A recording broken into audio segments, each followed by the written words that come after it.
20,000 years before the age of man, before kingdoms and gods, before cities and monuments, there was a perfect world.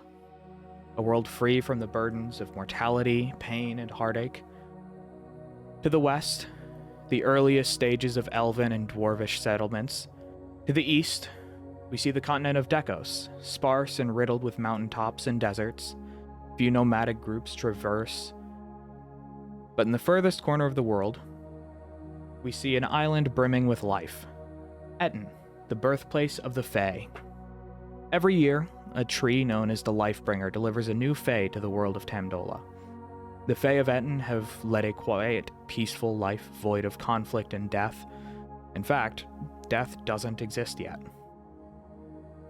In the future, Tamdola will be a turbulent and chaotic landscape ruled by gods, goddesses, created by the jealous and bitter emotions of its inhabitants. But now, years before that will come to pass, there were only two gods, neither of them known to the inhabitants of the world they rule. Tamdola, the creator of the world, a silhouette made of earth, fire, and air. His consciousness exists through the entire world, like roots reaching every point. And Bach, the despair, a woman cloaked in shadows, biding her time deep within the world, trapped and contained by Tamdola's light. The Fae of Etten continued to grow year after year, hundreds of them spread across the island of Etten, and beginning to spread across the world to the west. Many of them chose to remain in a village near the Lifebringer, by the name of Tamden. Others chose to live in a village across the island, where a branch of the Lifebringer had been planted centuries before, Cloudburn. Each year, they continued to celebrate the life that the Lifebringer brought. Today marks a special year, the 500th year since the first child of the Lifebringer came to be. Nana Shelley, on the morning of her 500th birthday, awoke in the same cabin that she and her friend Owen had built all those years ago. The same hammock she slept in, the same oven she's used to bake cookies in each and every day, the same life. Year after year, you find yourself remembering that day centuries ago where you and Owen had fought Balinor, the crazed centaur that had stolen a piece of the Lifebringer. Owen had been living in Cloudburn as its protector since that day, while you had returned home, looking after the people in the village you loved so much. Nana Shelley, please describe your character. Howdy, everyone. You can call me Nana Shelley. I'm a creaky old turtle, sorry. I'm the oldest elder of my village. I'm about 5 feet tall. You'll rarely see me without my pink knitted cardigan. Cardigan? Did I say that right? I don't know. And it's my birthday. Shelley, you wake up in your comfortable home, the sun shining to the east. It's a special day. It's your birthday. 500 years since you've been born. Pretty soon you'll have to make your way to the Lifebringer to prepare with the other elders. But is there anything you want to do first? I want to see if I have any, I was thinking I baked some goods for, as a present for whoever is going to come out of the tree today. Are there any ready, or did I not make those yet? So you make your way out of your hammock, slowly rolling your way off. It's a small room, maybe 15 by 15, maybe. A few ovens sit around, a small kettle. Small counter where you'd been baking some cookies and goods the night before. Same comfortable, cozy home you've been in. And you do have a package of cookies ready to bring to the ceremony. Heck yeah, dude. All right, I'm just going to grab those, and honestly, I'm just going to head out. All right. I don't got anything else to do. You make your way out of your little knotted cabin in the base of a tree and start heading up the hill, making your way toward the Lifebringer. Now, alrighty. A year ago, the last Lifebringer festival brought us Ward. A centaur with a mind like no other, Ward has devoted his first year of existence to the mystery of magic in the world, studying the world and function around him. Recently, he'd made a new mysterious friend and monarch, the stoic paladin in his armor made of bark. This morning, the two of them were outside of the scarred and damaged house on a hill just north of Tamden that Ward had built.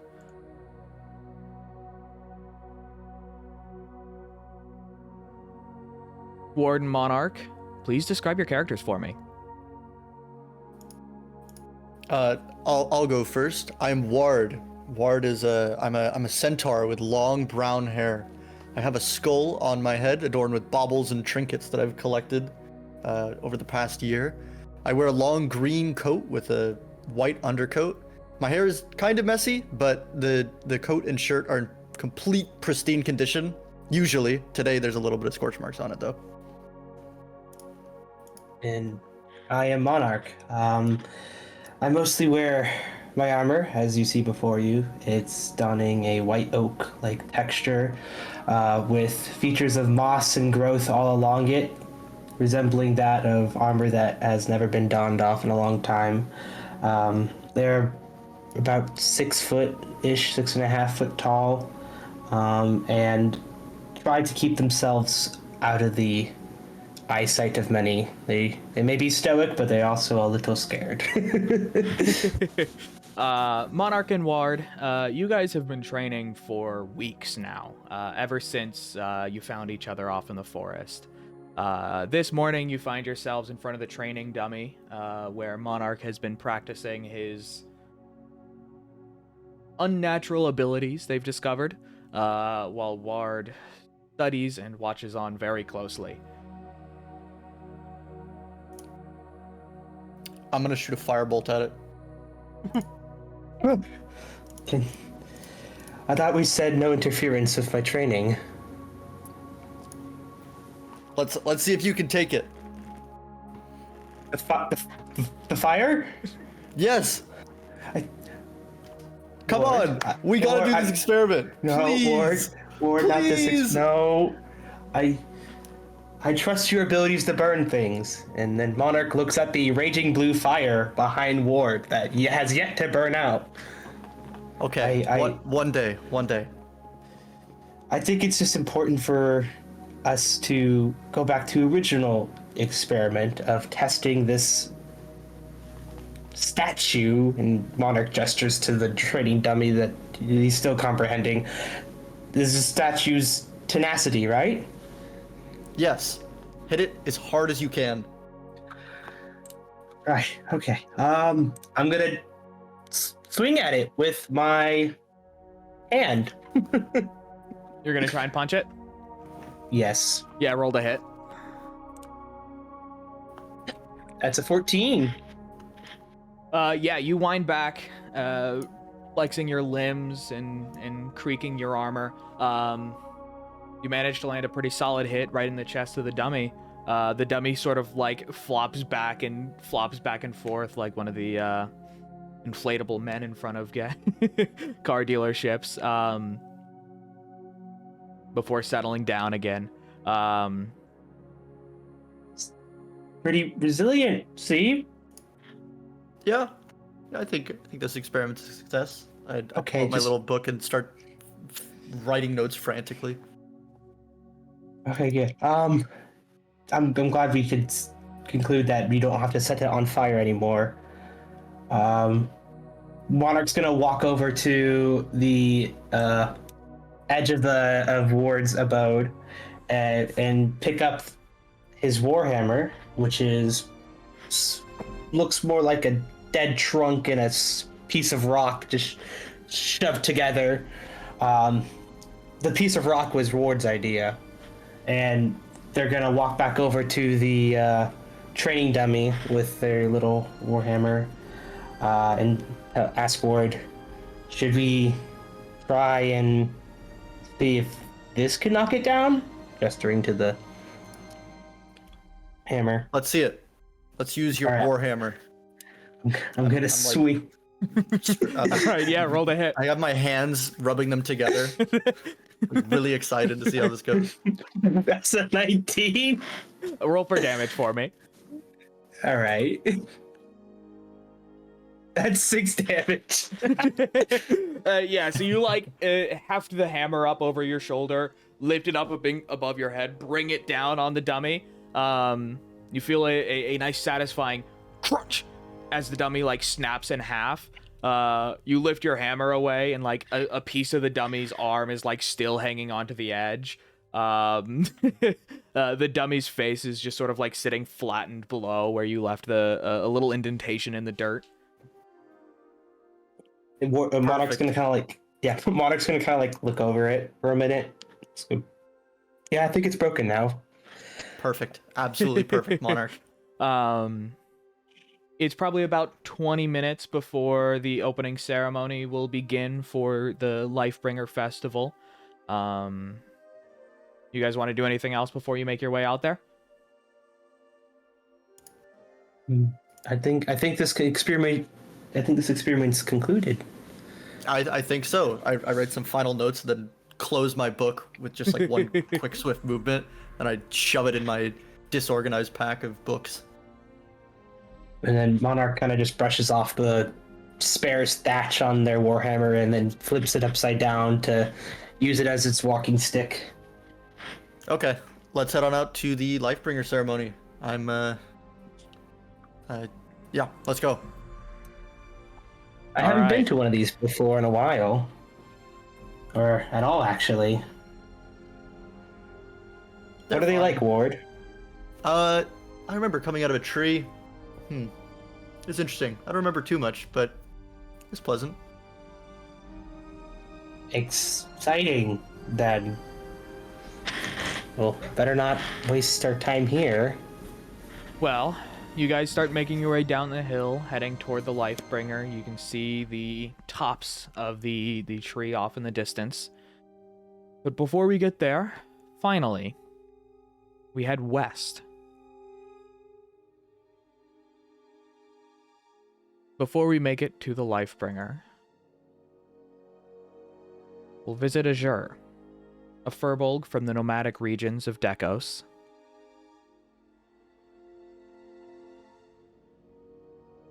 She searches desperately for her daughter. Her only clue brings her eastbound toward Etten, and after weeks of travel, she finally finds herself crossing the narrow waters separating Etten from Dekos.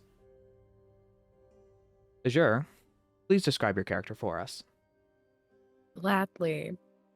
So, Azure is a 10-foot-tall furbolg who has dark brown hair that goes into a gradient from the brown to a navy blue, with her hair scattered with berries and leaves and all sorts of flowers. She wears an earth tone green clothing with a moss cloak draping off of her back.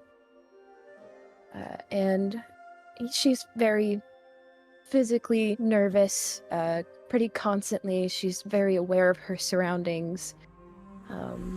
That is Azure. Thank you very much. So, Azure, after weeks, finally, you find your first hint of civilization. Ooh, Making your way that through is the scary, unfamiliar and warm forests of this new island, you see and can hear off in the distance two male voices speaking in sort of an excited, anxious tone. As you make your way through the forest, you see two men, a little shorter, maybe only 5.5 feet tall each. One is a little taller than the other, closer to 6 foot, but compared to most furbolgs, quite short. But that's not quite the strangest part about them. Their skin was warm. It wasn't gray and stone-like like you're familiar with. It looked warmer and soft. The man on the left, little shorter, a bit burlier. You can see his clothes kind of bulging in a few places. Very thick and like wild brown hair. And the man on his right, holding his hand, is much taller and leaner. Much darker, like almond-colored skin.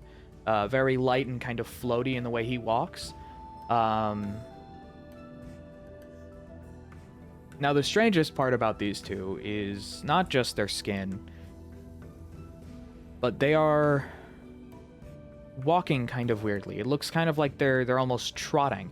Can you give me a perception check, please? Yes, I absolutely can. What an interesting thing. Sorry, you said Perception. perception. Okay. That was a natural one. As far as you're concerned, these guys just have really shaggy brown pants. Yeah, no, I guess that does kind of make a little bit of sense. Yeah, no, yeah. Yeah, they're walking a little slower. They seem very happy and jovial. They're holding hands and just sort of talking very happily. They seem to be walking toward the base of a hill off to the east. Trying to keep my distance, and just out of pure curiosity, I'm going to distantly trail behind and see where they're going. Yeah, so they make their way through the forest. The trail seems pretty heavily walked. You can see small, like, half-circle footprints they're leaving behind, which sort of strikes you as odd. They make their way up the hill, and as you get closer, you can see and hear more people. You hear people talking and laughing and celebrating toward the top of the hill. As you look off through the clearing, you see more people walking up, but they are a bit weird. Do you keep following them up the hill? Cautiously, I do. Okay. So you make your way to the top of the hill, and you see a gathering of at least about 100 people, similar in size to Luna's celebration, but they're all gathered around a tree. It's grand and flowing, maybe 70, 80 feet tall, topped with these thick pink leaves throughout the top, right? Oh. The crowd ahead of you is strange, full of very interesting species. There's some that... Azur's going to lightly investigate the tree. Can I do like a nature check to see if it's familiar at all? I mean, yeah, give me a nature check. Cool.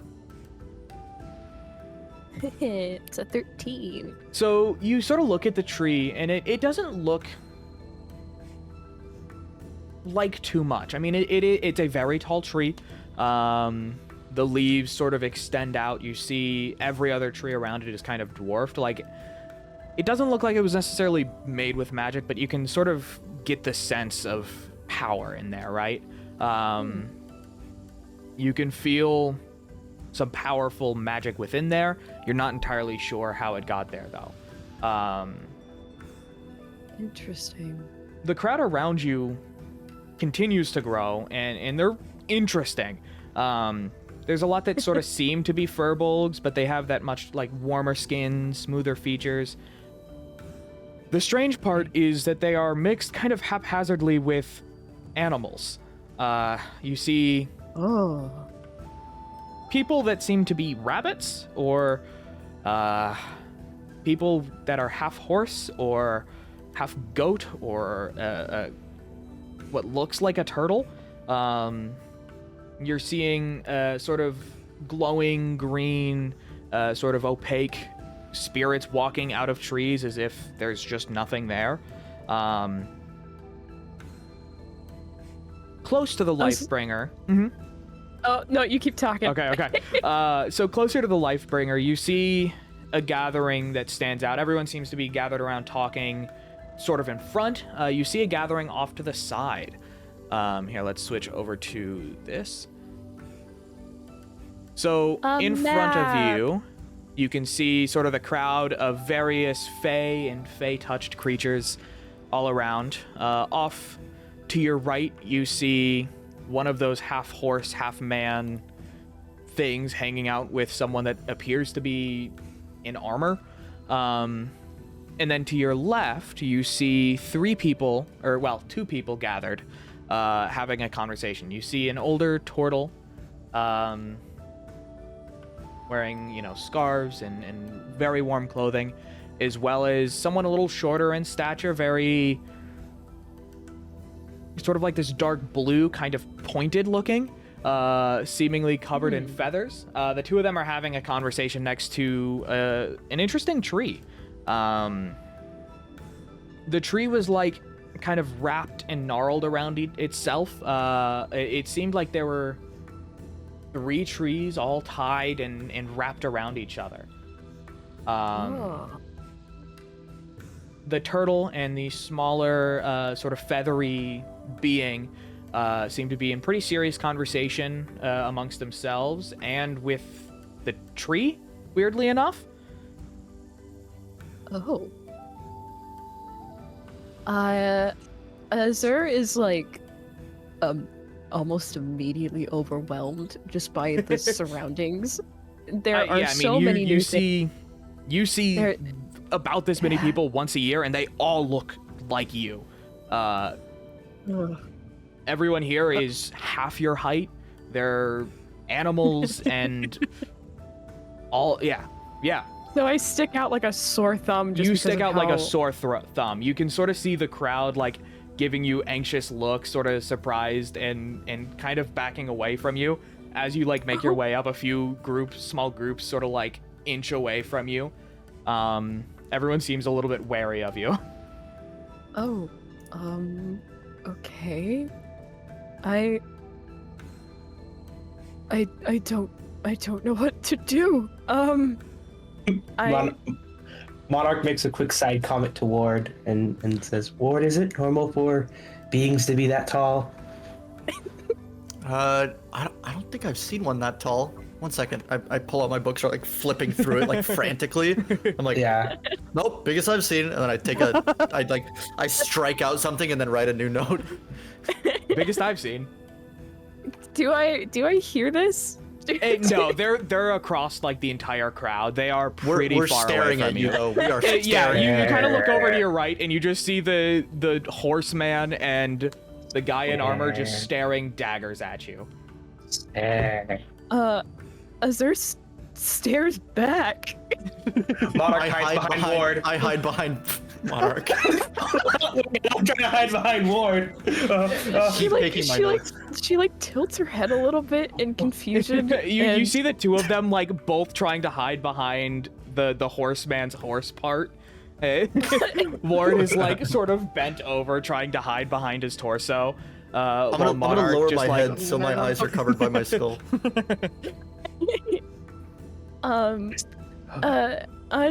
Uncharacteristically, just a tiny bit, Azur makes her way over. Ward, they're coming. Ward. So I'm just gonna walk. Ward, act natural. I stand like a tree. I make like a little eep sound. Monarch, can you give me a stealth check, please? Fantastic.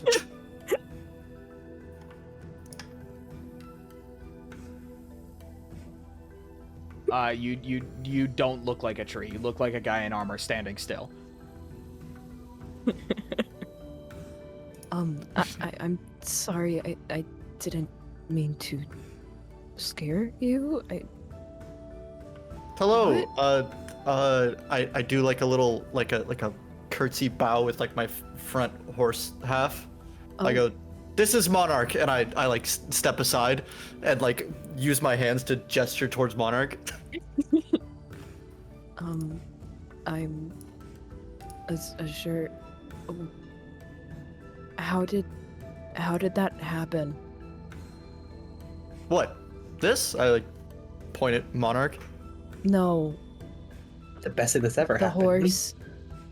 Oh. That's a great question. A loaded Write question that one even. down. I write that one down. Well, and Monarch just points to the tree.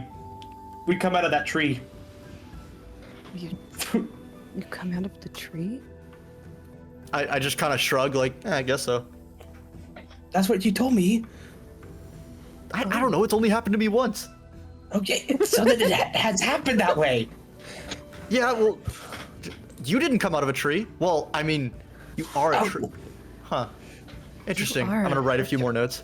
I've never seen a talking tree before. Okay, I am not a hold on. I'm not a tree. I am Monarch. Look like one. I mean, armor looks like that, but that's Can I just do the a nature check on Monarch? Yeah, go ahead. Okay. I want to know what kind of tree Monarch is. That's a 12. Well, he's pretty clearly not a tree. This is just a person in front of you. My though disguise is too good. His armor is, in fact, like a white oak by the looks of it. Gotcha. I've made this armor to resemble a tree, so I don't get seen. Well, It's my natural camouflage. What's going on here? It's Ward's birthday. It is my birthday. That's true. It's the Lifebringer ceremony. Welcome. Oh, happy birthday. Thank you. I actually have a pretty important question. Have you seen a she looks around like somebody like me but slightly shorter be around here recently? Would slightly shorter mean our height or like to shorter than us? to my shoulder. No, I've never seen anybody like you. Yeah. Ward, you like barely come up to Azure's shoulder. I'm gonna step forward. I'm gonna gallop forward a little bit. I'm feeling a little bit more confident in this. Well, I mean, if you're looking for someone, we could take you to the Elder, right? Ward, the shelled one. Mm-hmm. Yeah. I mean, I try to avoid people for the most part, but we can take you to Shelly. Oh, okay, please. Okay. Which one is the shelled? Oh, the one with the shell. Yeah. That one. Yeah. I like. Yeah, I okay. point at Shelly. Okay, I follow Ward. Okay. I guess We I want to make a also path to follow Shelly that will Ward. avoid as many people as possible. I like this idea. Let's do it. So I mean, you could go around the top side, north side of the tree, or around the bottom of the crowd. Monarch, lead the way. Split the people. Okay. I start walking directly into someone. I'm directly behind Monarch. And I just There's say, like 2 or 3 feet behind. I just say move. So Monarch, you sort of like walk up to the first, shorter satyr in front of you. Can you give me an intimidation check, please? Oh, with pleasure. Gosh. Another 23. Yeah, so like the satyr, he's got a little like a cup in his hand. He's having a good time. He's talking to a few people, taking a good sip. You sort of like walk up behind him, kind of uncomfortably close, like within a foot. He sort of like turns around, kind of jumps a little bit, and you just move. He doesn't react instantly. He just sort of like stares at you, and then he looks closer. Like specifically looking through your like eye hole, trying to make eye contact, and then he just like, oh, okay, and he just walks away. I didn't know what to say. I guess it worked. Okay, let's go. I'm gonna pat Monarch on the shoulder. Good job, good job. The rest of the way, everyone is sort of seeing Azure following behind and making way for Azure. Though Monarch, it definitely looks like they're making way for you. Yeah. All right, so you guys make your Plus way one to over to ego. Yeah. So you guys make your way over, and you see the two, the shelled one, having conversation with the quickling. A little shorter, maybe 2.5 foot tall, kind of feathery. It almost looks like a fairy, but like covered in feathers. They're having a pretty serious conversation about the ceremony, but they sound like they're getting ready to start. But they are also talking to the tree, which, Azure, now that you can get a closer look at it, it is in fact what looks like 3 trees that have been like knotted and grown into each other. Interesting. And as you guys walk up, you can sort of see the air. Give me a perception check. Ooh, okay. It's a 12. So you see the air kind of shimmer like a almost like an oasis effect, where the air's shimmering in front of you. Kind of has like this greenish hue. Before you see 3 dryads, nature spirits that are the embodiment of plants and trees in the wild, right? Yeah. But they are kind of strange. You can sort of assume that they are the dryads of the 3 trees that are grown together, because you can see one in the middle, a taller woman, kind of burlier, a bit bigger than the other 2. Her tree is the one in the middle, very tall and well grown. The one to the left, on the left, is a man a little shorter, looking a little angry, kind of got like this like tight cropped green hair. He looks less than friendly. He's kind of giving Ward a death glare as they're walking over. And to the right, there is shorter than even both of them, a smaller woman, kind of like leaned up against the bigger dryad. It seems like they've kind of grown together at the shoulders, whereas the shorter man, his tree is kind of grown off to the side, but he's still like connected to the other 2 by a foot. Like his left foot is sort of like stuck to the other 2, but they're all kind of tied together. The 3 of them are in conversation with the turtle and the quickling that you walk up to. Okay. Hello, Shelled One. Huh? Oh, great heavens. Oh my gosh. Oh. We just require put my hand up. assistance. Don't even say a word. I just wave. Yes, Ward? Who's this you've brought with you? This is I look at my notes. Did I get your name? They just sneezed at me. Oh yes, this is Achoo. No, it's Oh. Azur. This is Azur. Oh. I, have you seen somebody like me recently? I don't believe we've seen anyone like you around here.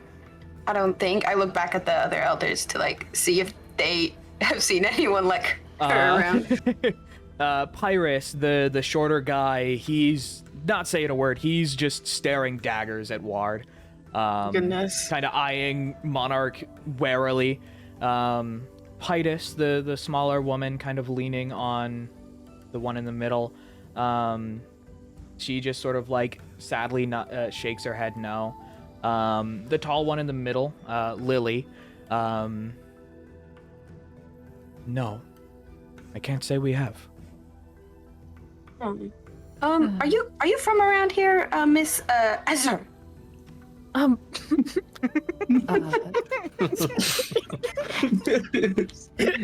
Sorry.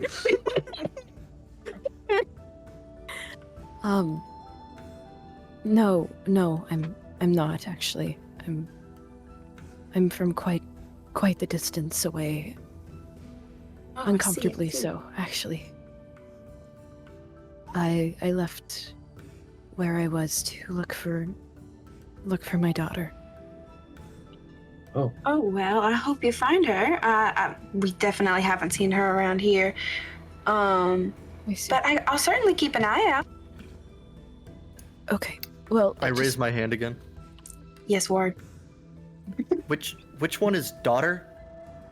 What? I'm like flipping through my notes. What do you mean? Like what is daughter me? Yeah. Is that the? Who is daughter?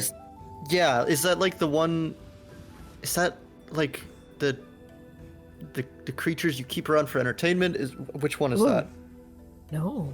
Oh, this brings up actually a lore question I have.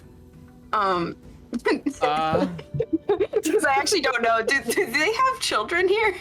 not Do people really. have kids? Not really. Like yes, but it's not super common. Gotcha. Okay. Yes, the Fae are able to have kids. They've been spreading past just Etten. There are actually a few children in Tamden that were not from the Lifebringer. But it is not very common yet. Okay, gotcha. Okay, so daughter is like oh gosh, how do I explain that actually? It's like a smaller, younger person that two people make instead of the tree, I think. Oh. People can make people? It's a process. Wait, so does that mean I'm the tree's daughter? In a way, we all are, yes. Whoa. I've never been a daughter before. Me neither. Wait, actually, hold on. I'm gonna write down a bunch of notes. Wait. Your pronoun. What are your pronouns there, Ward? It's he, him, right? Yeah. Okay. So you would be the son of the Lifebringer, I'm actually. the sun. I look up at the sky. No, wait. Hold on. Monarch is staring intently at the flaming sphere. Wait. Okay. I mean, no, in a it's- way, What? yeah. I mean, you know, the Okay, sun is I'm just so- burning up above you guys. You. I'm so confused. Well, I appreciate your guys' knowledge, Mhm. but I need to keep looking for my daughter. Well, that is completely fair. We are about to have a little bit of a ceremony, though. It's kind of like a little party, and there's a lot of people here. So, I mean, if you want to stick around and hang out for the celebration and maybe look around, I mean, she might be here. Everyone is welcome. Maybe- Azur looks maybe up this- at the sky, just kind of gathering a good kind of time frame. So, Azur, you have been traveling for close to a month now. This is pretty much the first civilization you have seen since you left Dekos. Yeah. I could stay for a little while, I guess, but I urgently need to leave again. Completely understand. Behind I you appreciate guys, you. I appreciate the invitation. behind you guys, Lily kind of clears her throat. Just, it is time to start. Yes. Shelly, Michelle, please get everyone seated. I'll go ahead and begin the ceremony. She kind of looks over at the small quickling. Elowen, please check the perimeter. Make sure we don't have any wandering blights hanging around. Elowen, the quickling, nods her head and kind of runs off at way faster than most other people would be able to run. You guys kind of find a nice quiet place to sit down and gather and watch while the three dryads make their way toward the front of the tree. They're kind of playing, the how three-legged races go, just with three people all tied together. Kind of limping along as they're making their way to the tree. Pyrrhus, the shorter gentleman, is like staring daggers across the crowd. He does not look too thrilled, but he's there. Pytus, the smaller woman leaning against Lily, is looking around a little nervously. She's pretty visibly the youngest one there. Her tree is sort of smaller and must have fallen over when it was first growing and is growing into Lily's tree as support. They find their place in front of the crowd of everybody. clearing their throat in front of the crowd of Fae as they all sort of like simmer down, quiet down.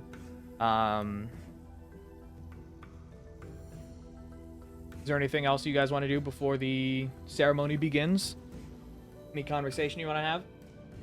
I'm just walking around making like the little like putting my finger up against my mouth like shh, but without saying shh, and like getting people to quiet down. Yeah. Just walking around the perimeter. The three of you kind of watch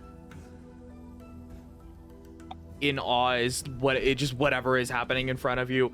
Ward, you've been here before, but you only saw the end of the ceremony because that's when you emerged. So, yeah, it's just kind of a weird situation. Monarch, you've never seen anything like this in your life. Lily clears her throat one last final time and begins to speak. Hello, friends, fawns, and fae. We are so grateful to you all for making your way here for this, the 500th Lifebringer ceremony. This little clearing has seen much, but we are resilient. The Lifebringer brought each and every one of us, and while we do not know how or why, we are honored to be back in her presence once again. The shorter man sort of like steps forward. Our roots share the earth of the Lifebringer, leaving it as our sacred duty to protect and to nurture her. Yes, but we are equally as guided by her. Each new fae brought to us brings with them something unique and special. And she kind of trails off for a second, taking a nervous glance in Ward's direction. Pyrus is just glaring at you blatantly still. We would like to personally thank each one of you for returning to this clearing once again to help us welcome our new friend. The crowd sort of like goes into quiet applause before dispersing into conversation again. Shelly, as you've seen multiple times, it can take some time. I mean, any time this day, the new fae will show up. Sometimes it's early in the morning, sometimes it's right before midnight. So it could be a pretty long day if you guys gathered here. Everyone sort of settles in to celebrate and have fun. Lily, Pyrus, and Pytus make their way back to their trees and sort of fade back into the tree.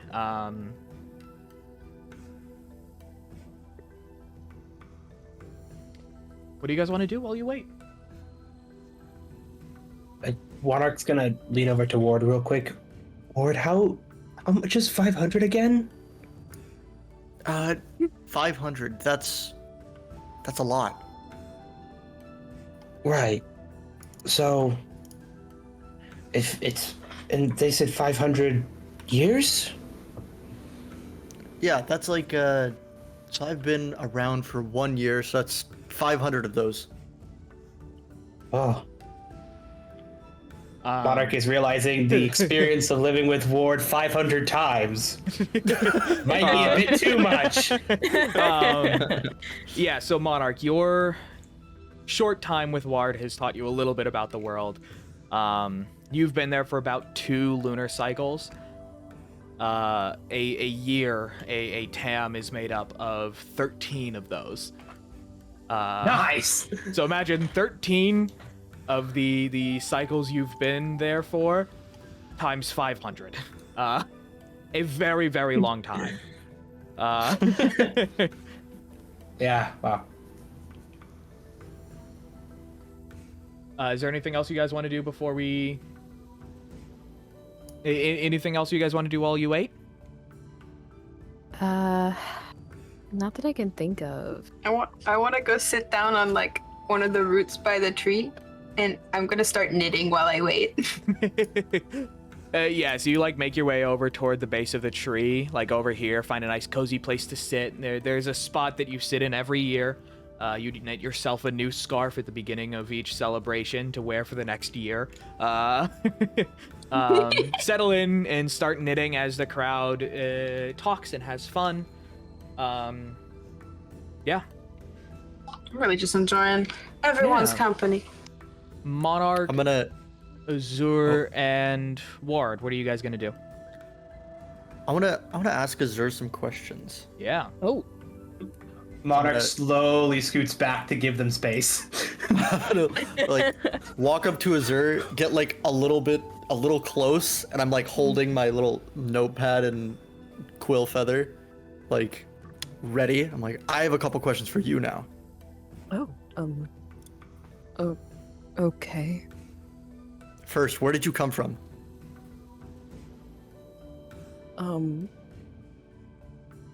The mountains. Okay, do they have a Lifebringer over there? You also don't know what a mountain is. Oh my god. I don't. No, Ward doesn't. I don't. Hills and trees. Hills and trees. Hills and trees, that's all you got.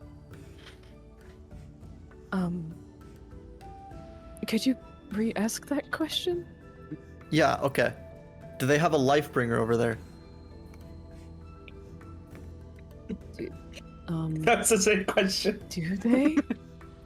I don't know, do they? I've never been there. I don't know where this land of mountain is. Can I do like a memory check? Because I don't remember if there is one or not. No, there is not. No. Furbolgs are descended from, at least the rumor, the legend is that Furbolgs came from the giants. Gotcha. No, I'm not aware of any Lifebringer where I'm from. Okay, I'm gonna scratch down some notes. Okay. Now, where did you last leave this daughter? Azur grows kind of a somber look on her face.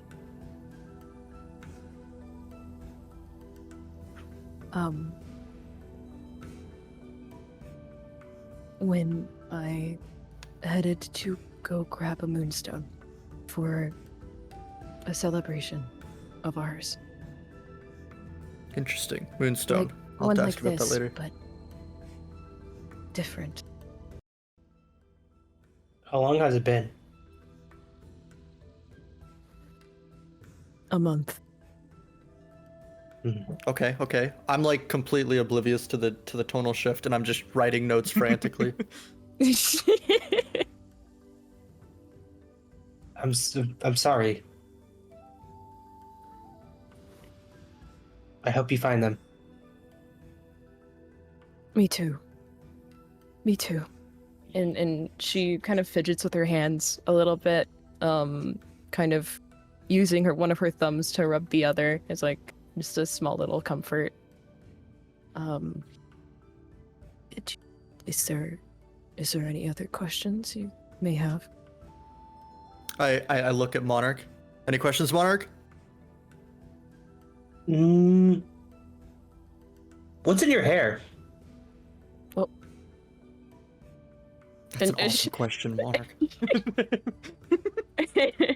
she kind of like puts up a hand and like lifts up one of her braids to look at it. Leaves and plants. Interesting. I write some notes. Can they do this? And I like shake my head around, and the little baubles on my antlers like make jingling sounds.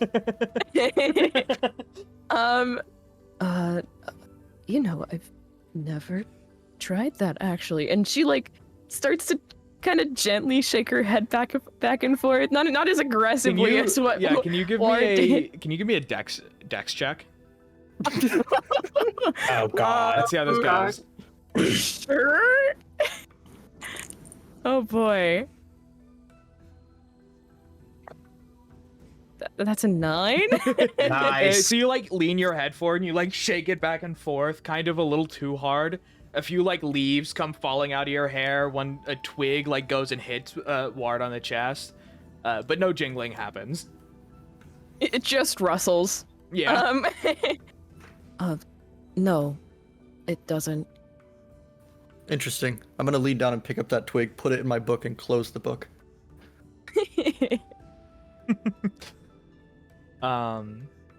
Anything else you guys want to do? I think I'm that gonna should be sit it. and wait for the ceremony. That I could knock it. Yeah. Azur kind of just like goes back to quietly sitting there. Well, you guys kind of sit in not really contented quietness, but quietness. Um, after a Just, like, while, the anxiously crowd tapping my all hoof. has like settled in. You know, sitting in a few small circles with their friends and their family, chatting happily and patiently. After about an hour or so of waiting, the tree creaks. You hear sort of the quiet creaking within the tree. The crowd's energy level kind of goes up, excited to meet their new friend, but nothing new comes yet. And then there's another creak, and more. You can sort of feel straining in the earth beneath you.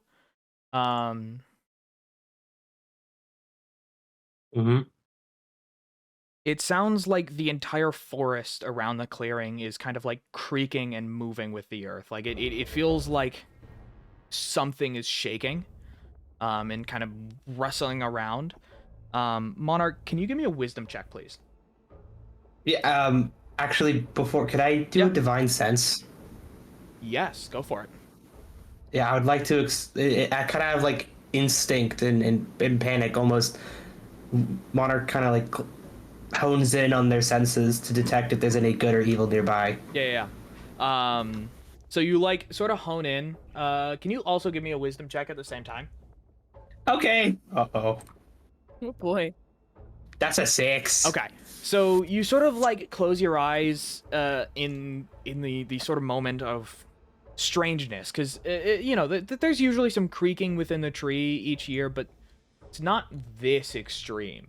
Monarch, you sort of center your mind and you hear through the ground, through the forest around you, it feels like the forest is crying out, like it's screaming in pain. Oh gosh. Your divine sense, you sort of notice coming from within the earth, you can sort of feel a couple presences that don't feel friendly. And then the ground sort of begins to shake, branches from the trees around you start to fall off, a few crack and like hit the ground nearby. Oh dear. And then as quickly as it started, the shaking stops, and you hear this sort of punctuated thud. And then a slow, wet, squishing and sliding sound inside of the tree. Ward, we need to leave.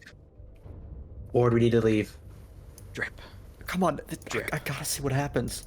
I've only seen it from the inside. drip. Ward, You can sort of hear a slow, rhythmic dripping in the tree. Drip, drip, I ready my shield. drip. Monarch's hand is like shaking uncontrollably on their staff. From within the sort of knotted hole of the Lifebringer that typically brings new Fae, you see a drop of crimson water come out, and then another and another, and it sort of is speeding up until it's a slow, steady stream of this kind of viscous, crimson, shining red fluid. You can sort of see the sunlight reflecting, and the liquid is like pouring out of the tree now. Ward, The stream kind of like picks up its pace, more of the crimson liquid pouring from the tree, followed by the newest Fae of Tamden. Oh. A young I'm just satyr very child, fascinated by this. maybe 10 years old, falls from the tree. What? He lands with a really hard thud, covering his sort of limp and broken body in that crimson liquid covering the ground. The liquid that seemed to be coming from him. His limbs are like twisted and snapped. His stomach has this large gash, leaving viscera and more of that shining liquid splattered along the edge of the tree, along the ground. A few people sitting too close to the tree have this red viscera on them that is new and has never seen. Death has been born, and she has taken her first son. Holy shit.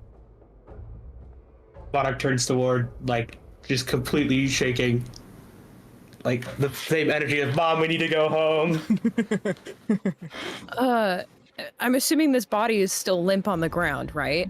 It is unmoving. Without kind of second thought, Azur stands if she was sitting and makes her way over. You make your way up to the tree.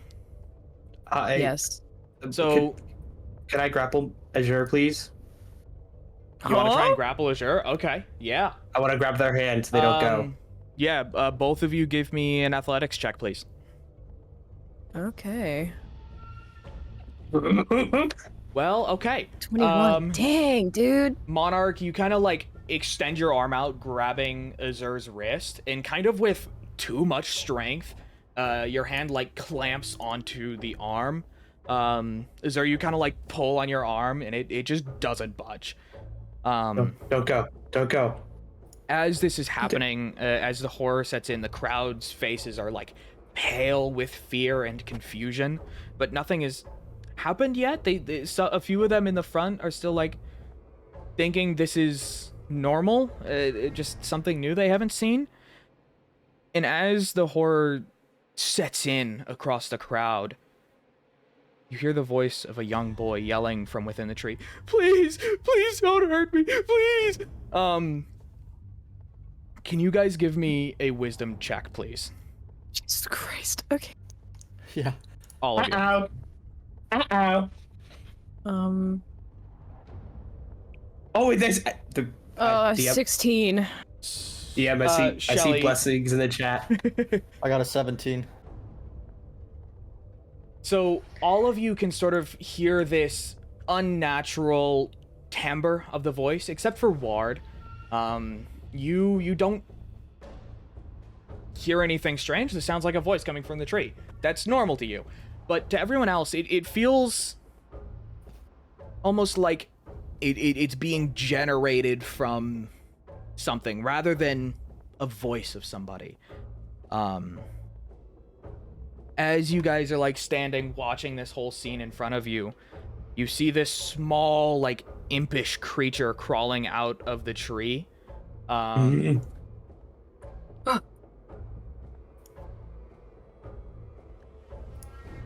So Lord, we need Lord. I let go of Azure and start trying to like usher Ward away, like while still standing between him and the tree, like pushing him back. I'm still trying to like write down what's going on because I'm just like I've never seen anything like this before. I'm entirely fascinated. The creature that is crawling out of the tree, it's maybe 3 foot tall, a little shorter compared to most Fae out there. It carries with it this long, like, silver hook. Its face is, like, kind of contorted and brutal, and its skin is this, like, deep, deep red that none of you have really seen before in a being. Monarch, you feel this energy emanating off of it that you've never felt before. It sort of sinks in with this pure dread inside of you. The creature opens up its mouth, and instead of a kind of like a ragged voice you'd expect from something like this, it lets off this like blood-curdling scream in the same voice it used before. Before like finishing out the scream, looking at this limp and mangled body, and he just starts laughing, this kind of disgusting, contorted laugh at what he's done. What? The cackler jumps down from his perch, looking around the gathering. He's like lifting and like slamming his chain into the ground. He's still got like this evil laugh going on, looking across the crowd. One of the satyrs like takes a step forward with a really cautious hand, and he's just, "Hi, welcome to Tamden." As the satyr like reaches out his hand, the cackler swings his hook really fast, and it just cuts the satyr's hand clean off. Oh. Oh! Ah! Oh. And as that happens, more cacklers are starting to rise from the ground. You can feel the earth shaking again.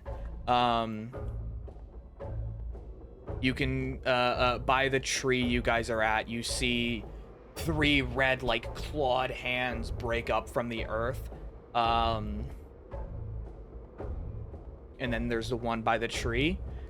And behind you, before you can really react, you hear...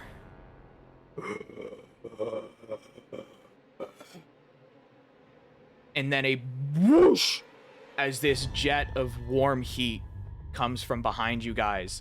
Can you guys give me a dex save really quick? Oh, sure, yeah. Biscuits. Oh I got a 16. That's an 8. no. I got an 8. Oh no! Hey, 8 was 8 is 16. No, I got a 16. I got a 16. Yeah, Shelly got a 15. Yeah, so you guys, like, hear this whooshing noise coming from behind you, and you guys, like, manage to take a good step back, and you see this plume, this column of this red, dark fire enveloping the crowd behind you. You see a few Fae, like, running out, trying to put fire out of their hair as they're, like, screaming and running away. And as the flames clear, the ground is still, like, singeing and burning. You see quite a few Fae still in the fire. But standing behind you guys on this log is this monstrous, horrifying looking dog. You can see, like, embers and fire burning underneath its skin. And as you're watching this, you hear the cacklers that were coming up from the earth behind you finally surface. Oh. Oh. Okay. So many of the Fae that were there are now gone. You can see this red cone here is the remnant of the fire that this hellhound just unleashed. The few cacklers by the tree have started trying to hack at the tree that they're coming up next to, the tree for the triad. I would like all of you to roll me initiative, please. Oh, man. Let's First do it. Hell no. initiative of the campaign. Let's go. Hell no. Hell no. I got a 12. Oh. Ooh. I got an 18. One monarch. All right, everybody, welcome to the first combat of Dice a Dozen. Oh. Yeah. So quickly, the hellhound behind you guys leaps off of its perch on the log and finds, like, this last one Fae that was, like, limping away. It's the satyr you had seen before, Azur, the sort of, like, shorter, stout one. He's trying to, like, pat the fire out of his legs. The hellhound, like, on its haunches, approaches him and leaps at the satyr, kind of tearing him apart. Oh my. And as you guys are watching, the cacklers make their way toward the tree and start, like, hacking their way at the base of the triad's tree. While Shelly, the last cackler, the one that had killed the child, turns his sights on you. Oh gosh. He's like swinging his spiked hook chain, and really fast he, like, releases it, kind of like a meteor hammer, slashing towards you. Does a 9 hit?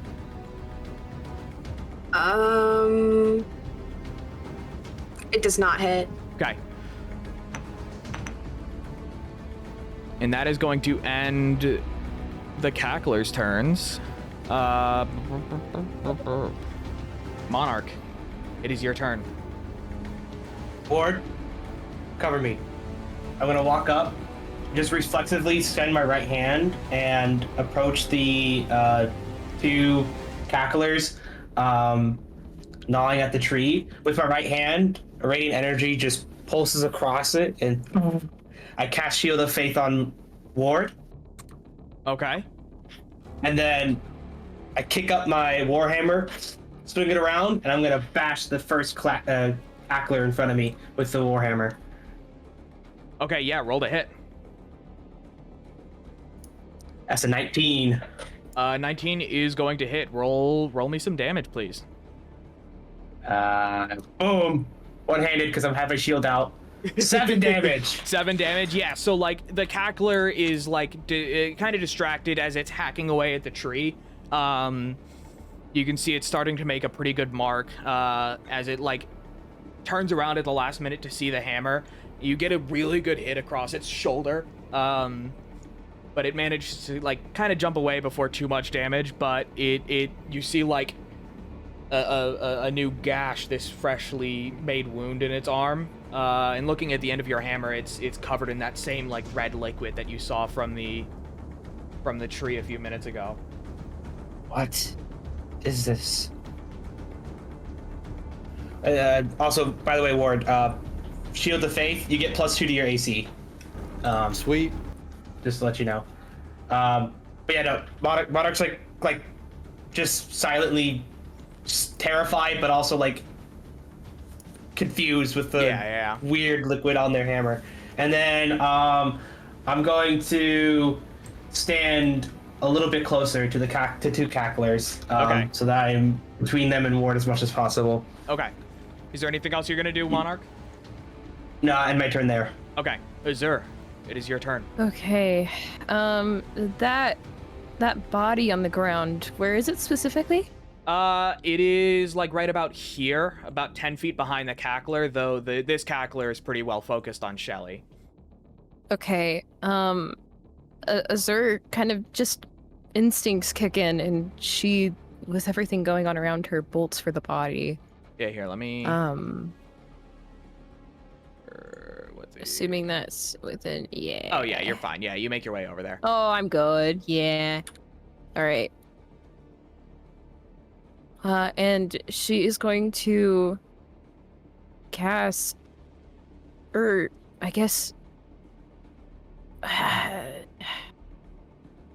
guess a medicine check on, give me on the a body. medicine check.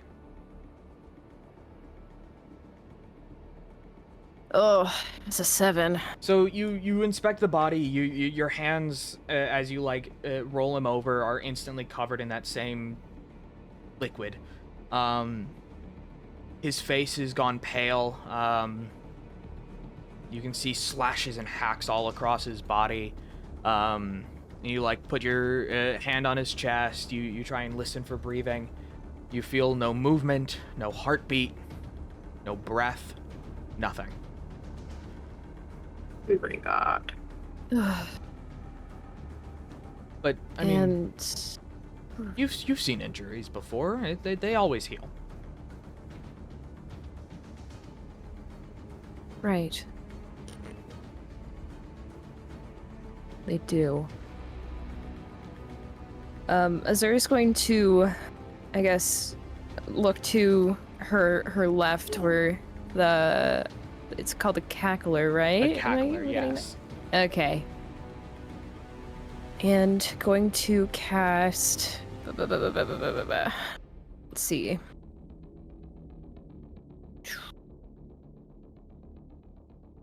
Thorn Whip to try and restrain the cackler. Ooh, okay.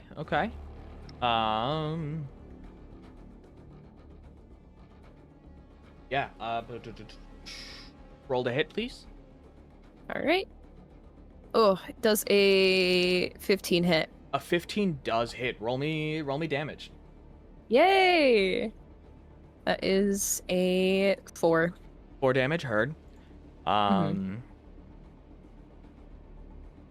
Yeah, so you like extend your arm, and some of the branches that are like in your hair and throughout your clothes like wrap around your arm, and it creates this like extended whip, wrapping or sort of like slashing at the cackler. Kind of wraps around and pulls him back a few inches, though he's already about as close as he can get to you. Is there anything else you want to do? Well, I unfortunately don't have any more actions, so I'm good. That's the end of my turn. Okay. Ward, it is your turn. Okay, I'm gonna move back to kind of create a little bit more space. Yep. And then I'm gonna firebolt this cackler. Which one? The one right in front of That one? Monarch. Yes. Okay. So you are shooting through Monarch here, so you're gonna... I'm gonna give you disadvantage on that. Okay. Roll to hit. Okay. Roll to hit with disadvantage. Here we go. 14. Or 20. God damn. Jeez. Jesus. Wait. 20 at a disadvantage? I rolled a 14 and a 14, what is 17. it? Jesus And then I Oh plus my 6. Christ. Okay. So it's 20. Yeah, Yeah, so 20. you like Crap, dude. canter a bit backwards as you're like quickly flipping through your notebook looking for the right spell, say the words for the firebolt, and a little like ball of fire extends from your arm. Looks like it's about to hit Monarch for a second, but you manage to like time it right as he's like recoiling from his swing, and it goes like underneath his arm, hitting the cackler in the face as he's still recovering. Roll me some damage. See it? 5. 5. So as the cackler's like recovering from this massive hit that it just got from the warhammer, it like, you know, wipes the blood off of its arm, and it like grins and then gets smacked in the face by the fire as its body starts to like melt and dissolve into this like pile of ash. Monarch, you get this sort of like sulfury smell off of it. Ugh. Anything else you're gonna do, Ward? I think that's it. Okay. Shelly, Yeah, that's it. Oh my god. you just What's up? saw the most nightmarish scene of the last 500 years of your life. What are you going to do? Oh gosh. Let me think. I'm kind of in shock right now. Shelly's been kind of just watching in awe. Understandably. Or not awe, horror. I think with all that's going on, I'm gonna go ahead and enter rage. Yeah. Can I do that? Yeah. Oh. You see this going around, and you feel the same anger that you haven't touched in a long time. The anger that you used, 300 years ago when fighting Balinor. You can feel your like aged arms morphing into these like elongated claws, your mouth sharpening and growing larger into this almost like beak, and your tail extending past your shell into this big long like club with spikes sticking off of it. What are we gonna do, Shelly? Okay, wait. What did Azur do to the one in front of me again? She thorn whipped it, basically just hit it for damage. Gotcha. Attempts to restrain, but I don't even know if that actually even worked or not. I'm Thorn whip, I believe, does not restrain. It'll pull them closer, but it doesn't restrain. Oh, yeah, I misunderstood the spell. Yeah, so it'll Whatever. pull them like 10 feet toward you, but it doesn't restrain. Gotcha. Close enough. I right, Shelly. wanna swipe at it with my claws. Yeah, roll to hit.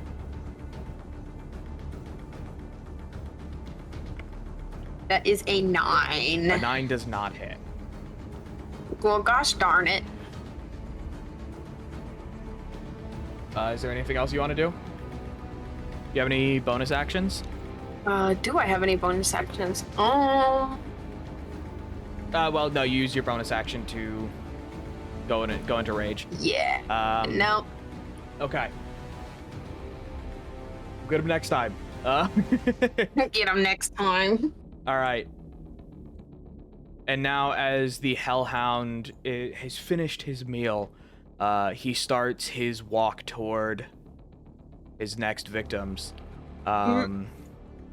He sort of is like stepping straight through the fire behind you, Azur. You can sort of hear the smoldering and burning sound behind you. It is just going to jump at you to bite. Does a 14 hit? Oh, unfortunately it does.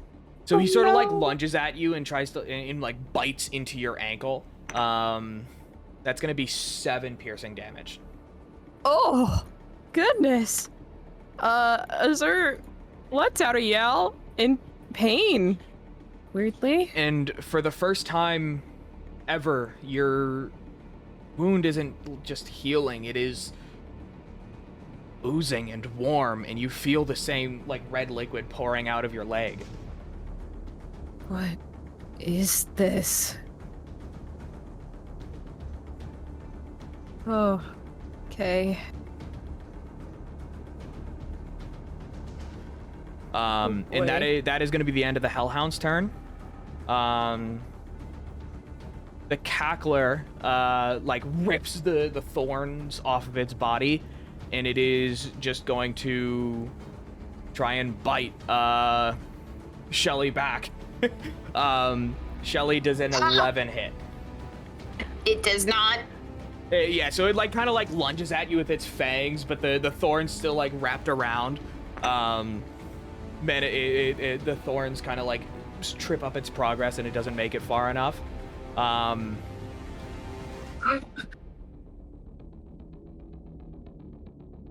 Monarch. Hi. The Cackler in front of you is now dead, but the second one in front of you has like noticed what's going on now, takes its like spiked chain out of the tree's base, and you can see just these gashes all across the base of the tree now. And it is just going to slash at you with its chain. Does a 10 hit? It does not. Okay. The other one on the other side as well is also going to stop what it's doing, and you sort of see it running across here. And it is going to cast Firebolt. Does at you. Uh-oh. Does a 12 hit? It does not. Let's go. So you, as the one like slashes at you, you manage to like dodge out of the way, and during your dodge, you see the other one like wielding this small ball of fire, trying to throw it at you. You manage to like raise up your shield, deflecting it. You see a little like smoldering mark on your shield, but you are untouched. I brush up the I'm gonna shout out. See, Monarch, it's not too bad. Still burning.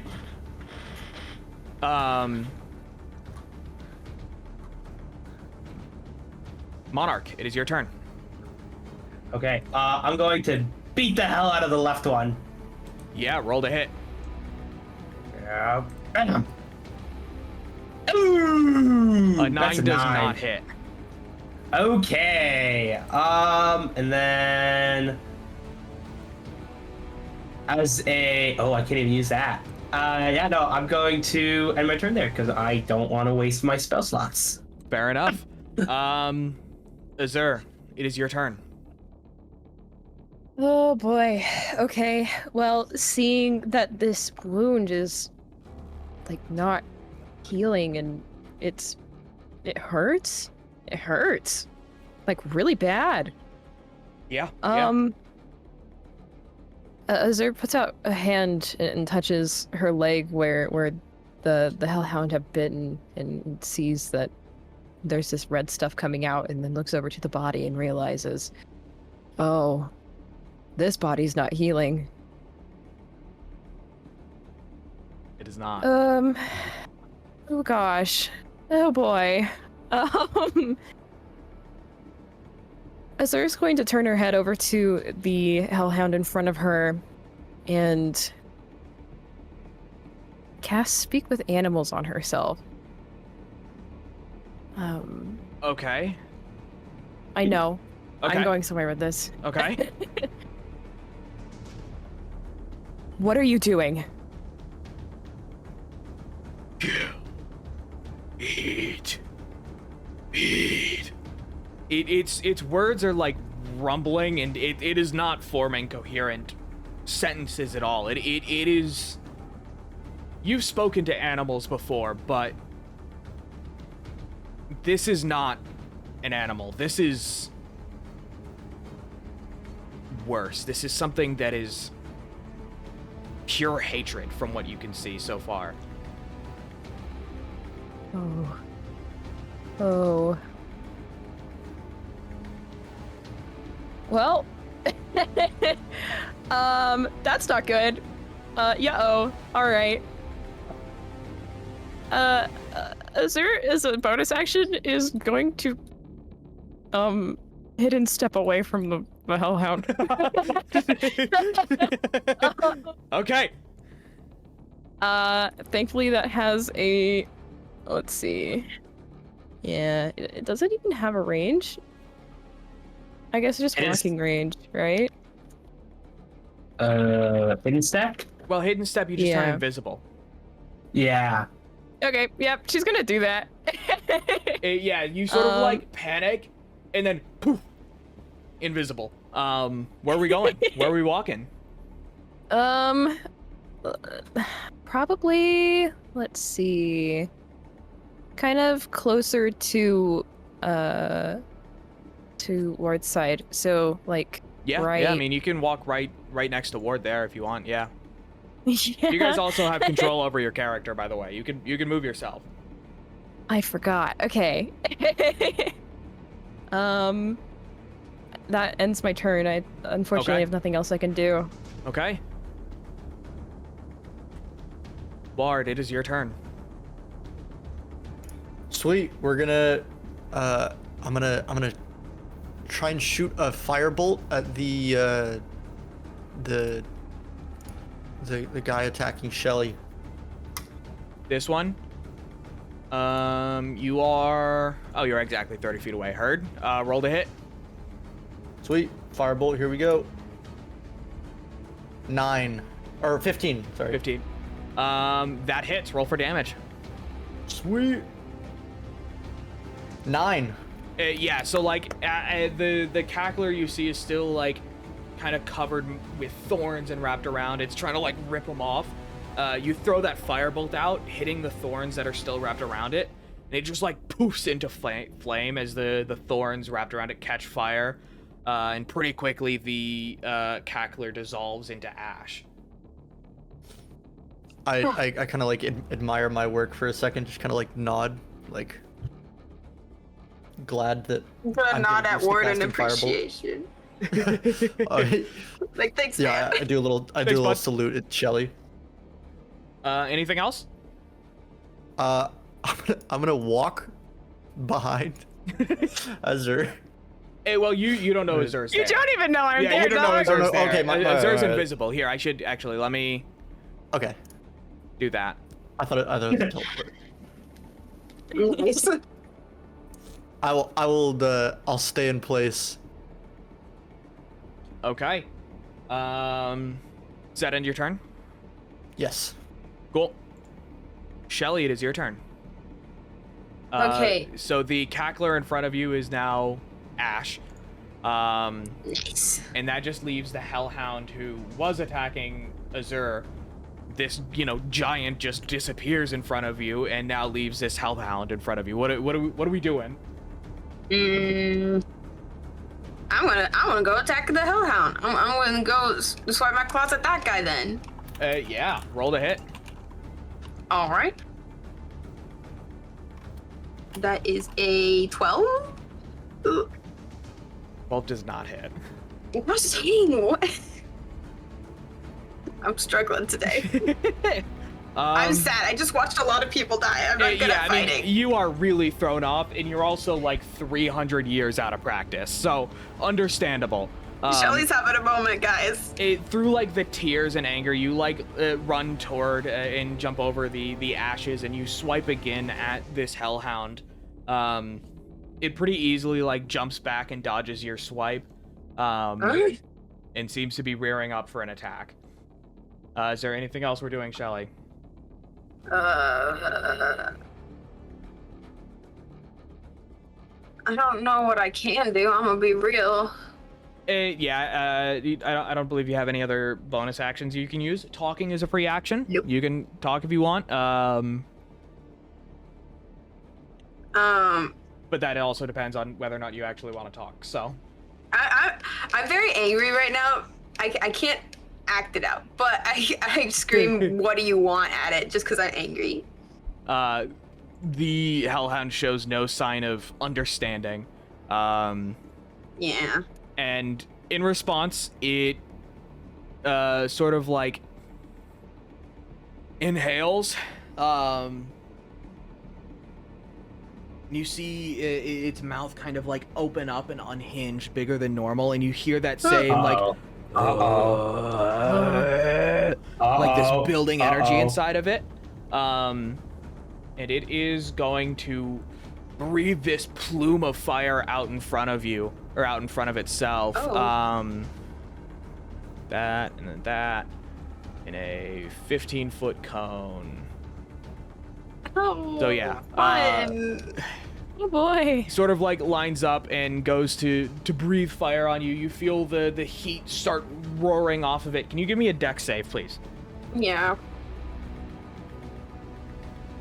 That is a 15. So that you did save. That's gonna be 10 fire damage. Oh, okay. You managed to like put your arms up. The scales and claws that you've grown managed to deflect most of the heat, but you still feel it like singeing your clothes. No, my cardigan! Managed to like sidestep out of the flame, though you're still kind of singed and toasted. And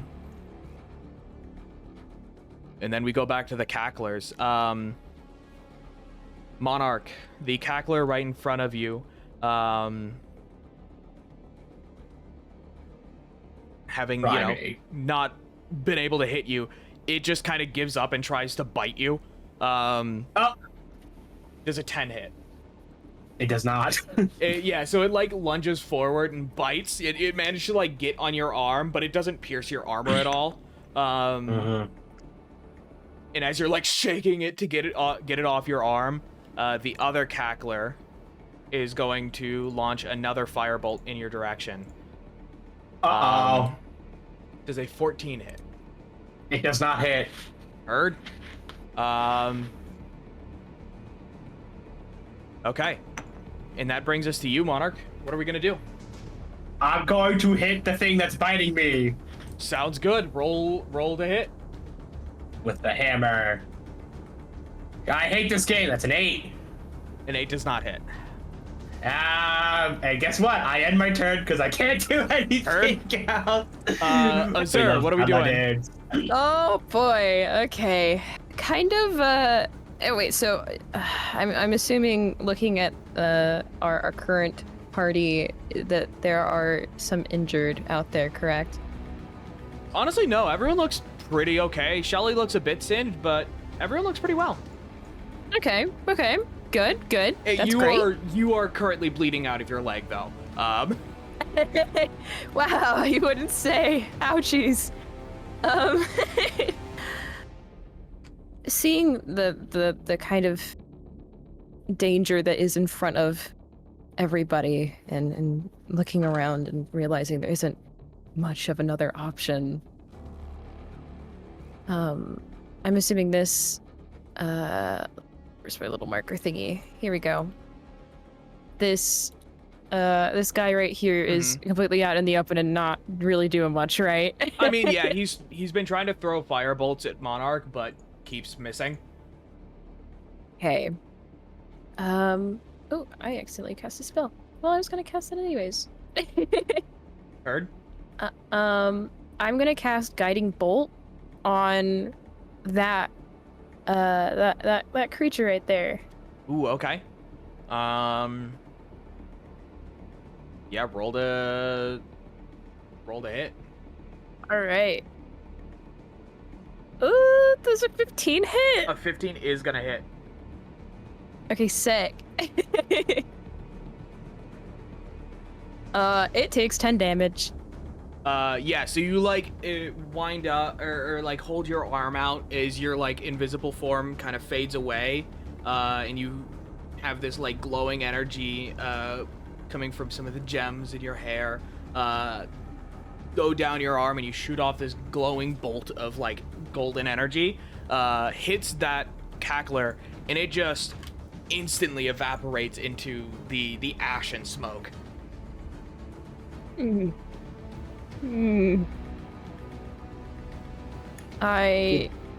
you come out of invisibility for that? I realize, yes, I did. Okay, I'm just gonna be startled. Yeah, Ward, You gotta show me that 10-foot sometime. tall giant appears behind you. Oh, man. Anything else, is there? No. That ends my turn. Okay, Ward, it is your turn. Let's dish out some Currently- more firebolts. Yeah, we've got the Hellhound attacking Shelly and the Cackler that is trying to bite Monarch's arm. Monarch's like shaking it around like a rabid dog stuck Yeah, on. it's Ward! it's like a chihuahua gonna- that is like latched onto a pant leg as someone's like trying to shake it off. Monarch, you got this. You've taken 3 shots. I'm gonna hit the Hellhound. Whoa! I'm gonna firebolt it. You're gonna fire. This isn't the time to experiment! Yeah, roll to hit. I rolled a 1. So you like no. let loose a firebolt, and it like travels through the just above the ground, and it like it's a Trying to be all perfect shot. cocky. It like sails perfectly into the Hellhound, but the fire just hits it and then harmfully poofs away. Fizzle. Harmlessly poofs away. I just like look at my hand where it came from, like, huh? I like look at Monarch. Is it broken? I don't know. We'll fix it! I'm gonna step behind the giant now. And my I'm turn. gonna step behind the giant. All right, Shelly, it is your turn. Canter over behind.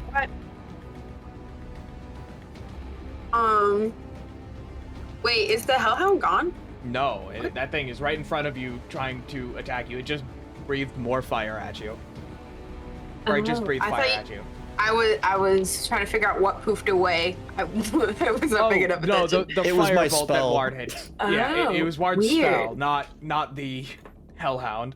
I shot fire at the fire creature. Yeah. Okay, Yeah. so I want to try to bite it now. Yeah, roll the hit. Okay. Oh. 6. All right, I'm gonna Shelly give you is out God's of practice. blessing. I'm gonna give you advantage. Please hit. Roll one more time. Please hit. It's a 10. No. Oh my god. No. Oh my god. Not even God can save you. You like lunge out and you try and chomp down at the Hellhound, and it just like inches back. You try and chomp again, and it inches back again. This is. No, my as a gosh. barbarian main, I feel your pain. I've played This is mainly the worst. barbarians. I feel the pain. I understand, especially below level 5. Oh Gosh. yeah, Yeah, I did my best. Anything else, Shelly? No, I'm crying. Okay. I mean, yeah, you are trying to bite him through tears, you know? Anyway, so Yeah, the I can't see Hellhound... very well, guys. the Hellhound, like, rears back again, and it's just gonna try and bite you, Shelly. Shelly, does a man. 23 hit? Yes, that does hurt. That's gonna be 7 piercing damage, though since you're in rage, it's gonna be half that, so it'll be 4. That's not bad. Yeah, so it like grabs onto your leg. Its fangs don't really sink into you, but you do feel the pain way stronger than you felt pain before. Oh. Now this last cackler over here with Monarch is gonna let go of its bite and try one more time to like firebolt you, I guess. It's just trying anything here. And it's gonna be a disadvantage too. Well, he nat one. Well, he like builds fire and he just like goes to throw it towards you and it just like sails 20 feet over your head. Monarch looks at the demon with great disappointment. It is your turn. What are you gonna do to it? I'm attacking it with Roll the hit. hammer. Roll the hit. Let go. Let's fucking go. Roll for damage. Die, demon. Oh, that's 11 points of damage. Yeah, so it like it lets loose the firebolt and then kind of watches it as it sails way over your head and then looks down at you as you're already like mid-swing with the hammer and it is just squished. You see this like puff of smoke around the sides. But then as it dies, you hear like this like echoing laughter in your mind. Can you give me a wisdom save, please? Uh-oh. That's a 9. Yeah, so like you hear like this almost like screeching laughter in your head. And you take 4 psychic damage. Ow. Your head hurts.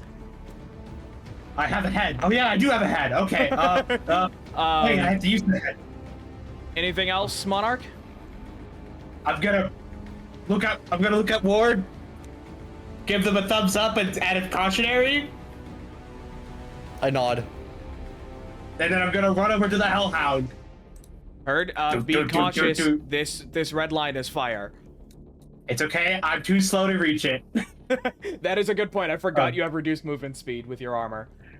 And then as a bonus action, I'm going to dispel my shield of faith on Ward. Okay. And I'm going to point at the Hellhound and say, "Beast, fight me," and cast Compelled Duel. Ooh. Against a fire creature? Uh-huh. Okay. Oh wait. Okay. So the creature needs to make a wisdom saving throw. On the failed save, the creature is now drawn to me. And if they try to attack anyone else but me, they will they'll get disadvantage on their attack rolls. Yeah. Let me. What is the DC? DC 13. It saves. You compel it to duel, and it like cocks its head over towards you, and like shakes its head, and then refocuses back on Shelly. Anything else, Monarch? Nope, I am my turn there. Okay. Azur, what are we doing? All right. So, kind of seeing what's going on again. I think pacifism has kind of left the window in this situation. So we're just kind of we're going all out, I guess. So Azur is going to. I'm assuming that the fire is still there, considering the circle's still there. Mm-hmm. Okay. I mean, it's not like a raging fire, but like the grass and everything's smoldering. Gotcha. So if Azur were to go into that area, she'd get hurt more. I mean, yeah, it'd be like, I'm gonna say 1d4 fire damage a turn. Like, it's not much. Every turn you're in there, I'm gonna say it's like 1d4 fire damage. It's not much. Yeah, that's fair. Well, just to avoid that anyways, because you'd be walking over hot coals and burned corpses. So you know, avoiding that. Do that if you would. Do that if you will. I'm good. I'm good. But I am gonna circle around Shelly. Thank you for having the movement speed for this, Azur. Yay. Yay! And is going to cast. Oh gosh, I realized. Would that work? Yeah, no, it could work. She's gonna cast Guiding Bolt again. You are going to be at on- disadvantage since you're within melee range. Yeah. Yeah, that's fine. I mean, go ahead. I'll take it. Yeah, roll to hit. That's a 6. does not I'm assuming that connect. does not hit. In the close range, it quickly manages to like sidestep your bolt. Anything else you're gonna do? She's never done this before. She's never done this before. Yeah, I mean, Azur's never fought. Yeah, this is really, really new. Oh gosh. Unfortunately, I don't think that there's anything else I can do in this Fair enough. situation than just be there for moral support. Oh yeah. You're doing great. Ward, what are we doing? I look to Monarch, and I'm like, I'm gonna try the new spell. That one? That one. Monarch ducks preemptively. I'm gonna run up to here. Yep. Gallop over to here, more, and I'll cast Ray of Frost, targeting the hound. Roll to hit. 16. A 16 does hit. Roll for damage for me. 4 frost damage, or 4 damage. Or I think Sick. it's or cold damage. Cold 4 damage, yeah. cold damage. So you like flip to another page, you say the words, and instead of the normal like warm feeling you feel from Firebolt, you feel this like cold energy fling off of your hands. This like ball of ice slams into the side of the Hellhound, leaving this sort of area of cooled and dried, like it almost like lava rock, before it slowly starts to like warm back up its skin. Anything else, Ward? I'm just gonna admire the spell, and how much? I'm alive. I moved It worked. 30 for that. I didn't die. I moved 20 for that, so I can move Yeah. 20 more. So I'm just gonna move behind Monarch, the usual. All right, I didn't get knocked out. Whatever. Okay. And I'm gonna tap him on the shoulder and I say, "You got this." Shelly, it is your turn. Okay.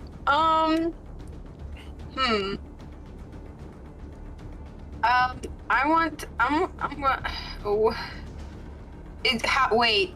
It's still there and alive and vibing, right? Oh yeah, no, that Okay. thing's fine. Oh boy. I wanna try. Well, I'm gonna try to swipe at it again. I Let's guess. do this. We got it. We got it. We got it. It's a 6 again. All right, you got it. All right, roll again. You got to hit something. You've got to I hit believe something. the blessings. The blessings. Holy shit! Let's go! Let's go! All right, roll for Finally! damage. Roll for damage.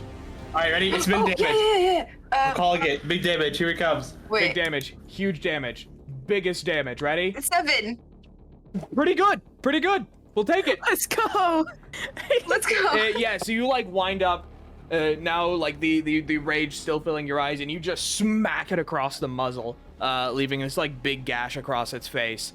Yeah. Anything else, Shelly? No, that's it. Monarch's gonna unduck after the Ray of Frost successfully landed, and then they're gonna go, wait, didn't this beast breathe fire? Yes, it did.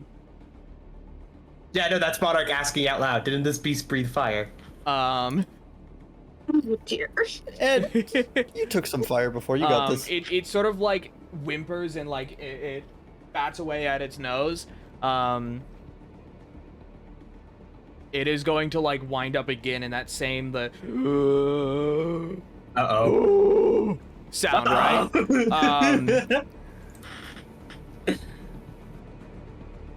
In this That's the code. direction. Yay! Oh no! All 3 of you, please make me a dex save. Man, am I avoiding this one by Well, just a yeah. hair? 3.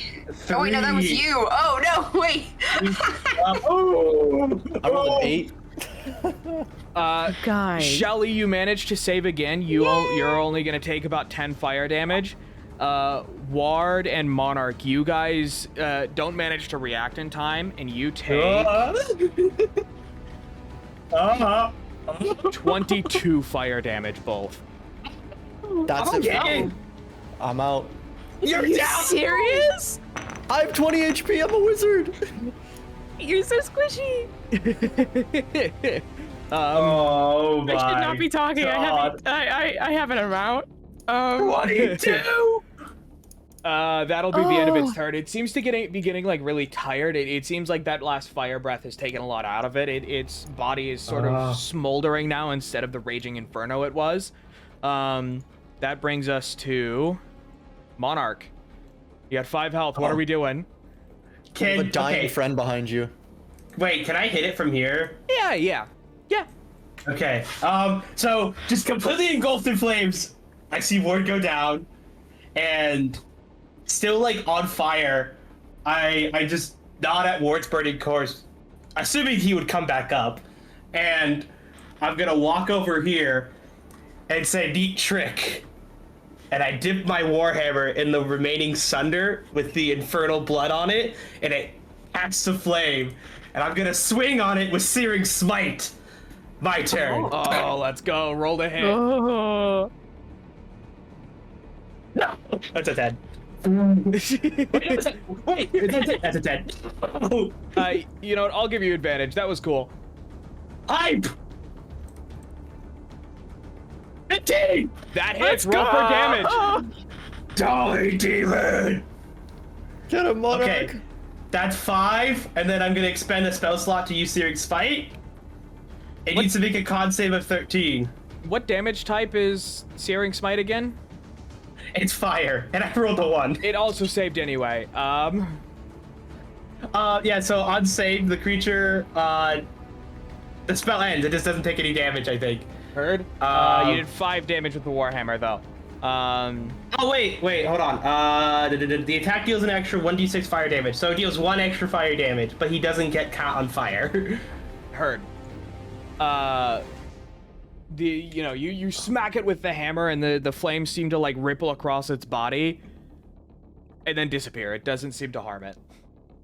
Okay, and then, as a bonus action, I'm going to flip my warhammer back to its walking stick and plant it in the ground for a moment.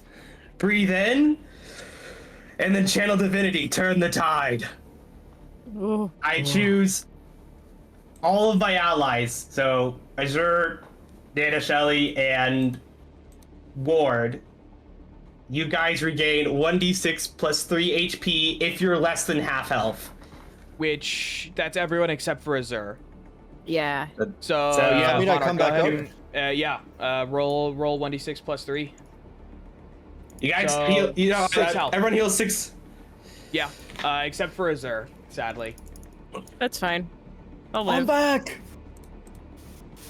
Ward, Thank you, Monarch. For the first Okay, time, please. having gone down like that, you feel yourself very close to death, which is something that has never happened before. It is a very new feeling. You felt very faint and almost like you just weren't there. But you find yourself this is coming like the back first to time in my consciousness. life where I don't have the energy to write down notes. Yeah, right. Monarch, is there anything else we're doing? No, I had my turn there. That's everything I could Okay, do. Azure, what are we doing? Scary. Gonna use weapon. Yeah, roll the hit. Yeah. Yeah, roll the hit. I'm rolling, guys. I'm rolling to hit. That's a 21. Yeah, roll for damage. Big scary. That's 8 damage. She very, very hurriedly looks through her bags and finds like the first weapon that Ost like packed for her without her knowledge, and she grabs it and just the big machete he'd packed in case you were going through trees to cut down trees or whatever. You never know. her skills aren't working, so she's weapon. like, maybe this will work. It's sharp. You manage to like get a really good gash, and you take out a big like chunk of its armor, or like the sort of like scaly armor it's got. But it is still standing. Is there anything else you're doing, Azure? Oh my god. I don't think there's literally anything else I can do right now. Fair enough. So that unfortunately ends my turn. Heard. Ward, what are we doing? I'm gonna take a couple steps back, and then Ray of Frost again. Yeah, roll to hit. I'm like breathing really, really heavy. Oh, we had 10. 10 does not hit. Oh! But I'm gonna take a couple steps this way. Cool. Anything else? That's all I got. All right. Shelly, Come on, show us Shelly. what we can Yeah, do. Show us what we can do, Shelly. Shelly. Come on. Come on, Shelly. I want to whack him again. Yeah, roll to hit. Okay. I swear to God, if it. It's 14? A 14 does hit. Let's go. Roll me damage. Roll me damage. Let's go. 7! Again! So, Shelly, as the scimitar of Azur's like slashes through its skin, the rays of frost slinging around it, the havoc, you like wind up for one really big strike, and you slash at it again. This time connecting further down on its like neck and its front. You manage to like leave a big gaping wound in its chest. It whimpers and like kind of like winces back. And it tries to like turn and start to run, but the wound kind of like smolders and spreads across its body, and as it's like running, its front paws like disintegrate, and it just like turns into ash before it even hits the ground. And with that, combat is over. Let's go. Oh my God. The dog is dead. After some time, you guys manage to stomp out the fire, assess the damage, and it's bad. Is there any remains of the things we just fought? Some ash. I'm gonna collect some of the ash. Yeah. You like scoop a little bottle of ash off of your, a slew of bottles that you've got wrapped around yourself. You can go ahead and add a small flask of infernal ash to your inventory. Sweet.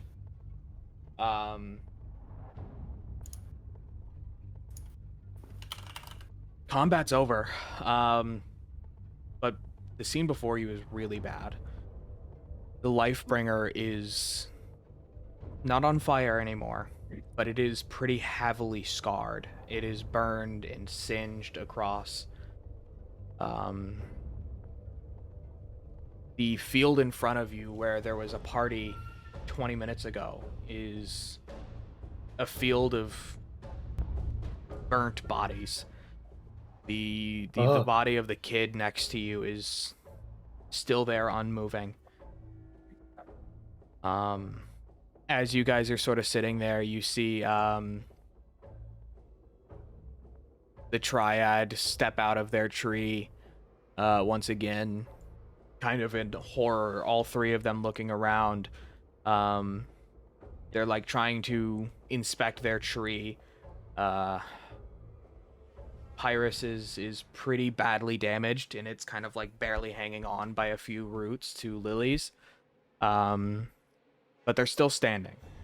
Pyrus, his image is nearly imperceptible. He's kind of just barely there as his tree is practically dead.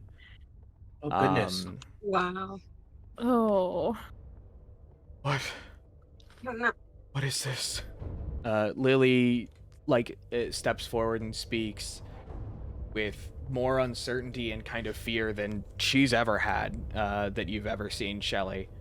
Oh. What happened?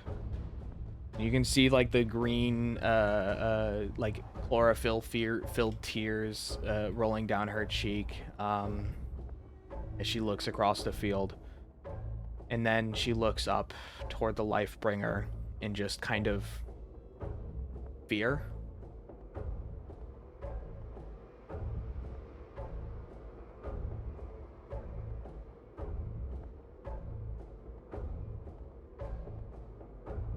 What are you guys gonna do? I immediately tend to ward and their wounds. Are you okay?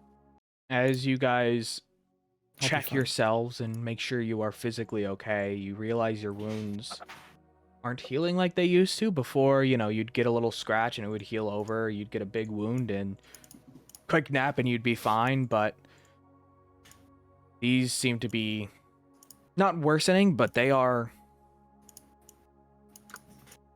bad for many of you.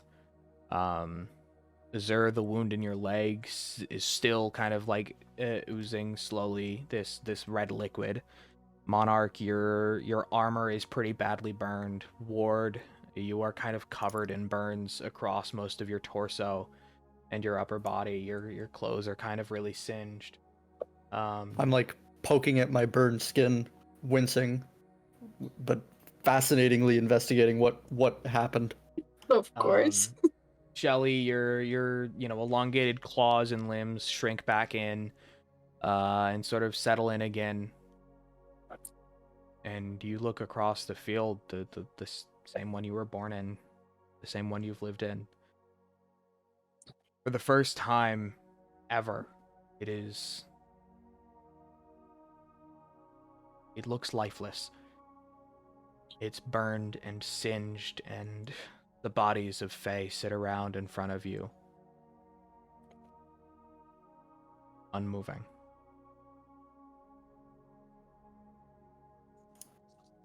I'm just gonna approach one of the corpses and just kind of drop my head looking at it. No one can see my face. To everybody else I look somber, but underneath the skull, pure fascination. Of course. Ward, in your experience, you've seen people be injured. You yourself have been injured, and injuries heal nearly instantly. Burns and scratches and marks, they recover. There's even the scariest bears and beasts you may find in the woods. We're not much, it might hurt, but you'd recover. These wounds don't look recoverable. It's beyond just a wound. These bodies are nearly gone.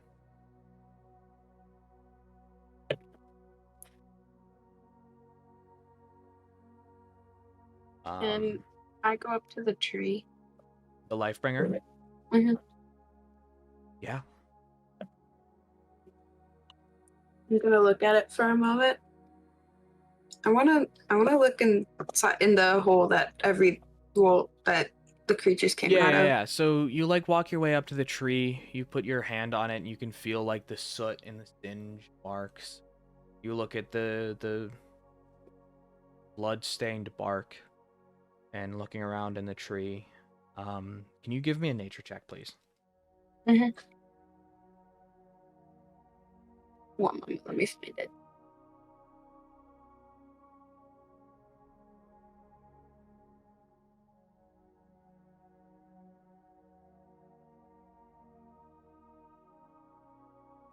So you put your hand, and in the past you've sat to the tree, you've talked to it, and it hasn't spoken back, but there's some level of consciousness there. There's some energy in there, and as you put your hand to the tree, you don't feel a response. You don't feel a presence. The life energy within the tree feels gone. I'm gonna slump to the ground and I don't know. I'm just gonna sit there and cry for a bit.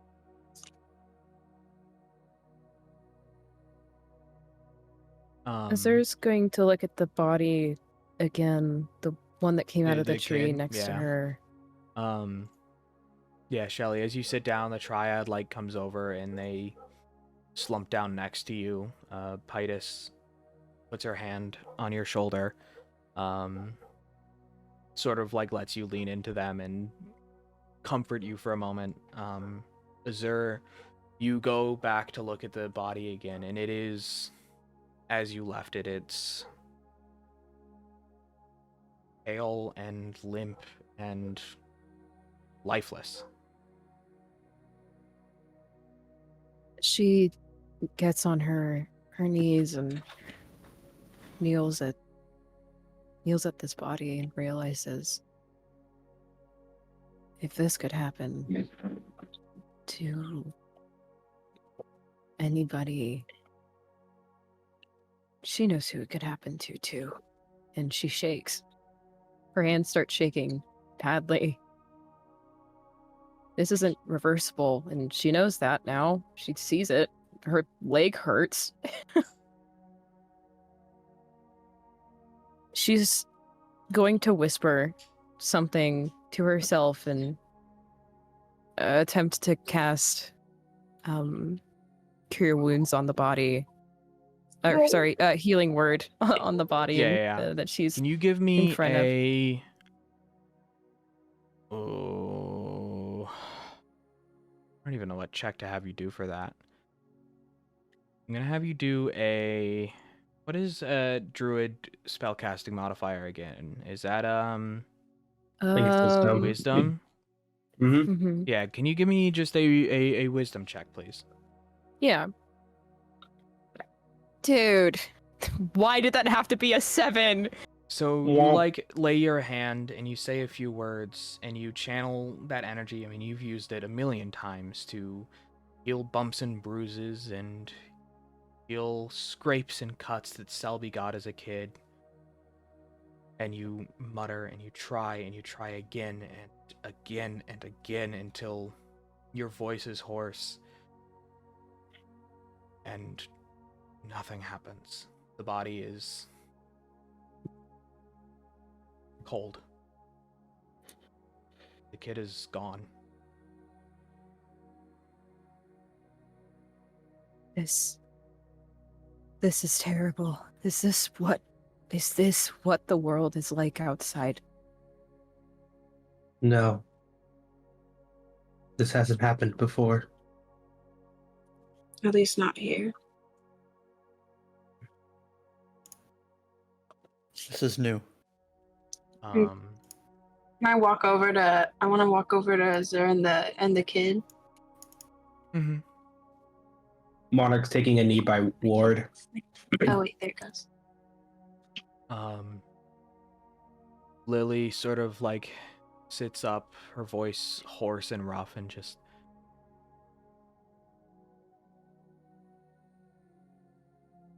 Shell. The Lifebringer, Yep. I can't feel her anymore. I think She's not she's here. gone. Her eyes are like welling up with tears and just...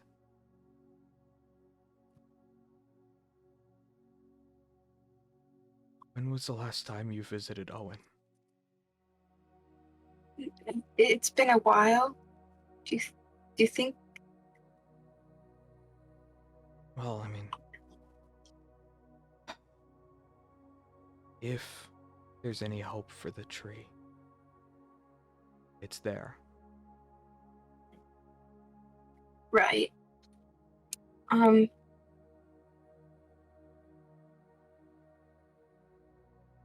Yeah. You're right. I mean, yeah. Oh gosh. What do we do? There's another Lifebringer tree. It's a while away, but there's another one. And as far as we know, it's fine. And so maybe they have help, or maybe they know what to do. I mean, it wasn't the same, but Owen said there was a connection to beyond, right? That's why he stayed? Yes. She sort of like looks up. She had been kind of like staring at the ground. Pydus is weeping silently into her arm while Pyrus is like flickering kind of in and out of existence as his form is like just really weak and barely holding on.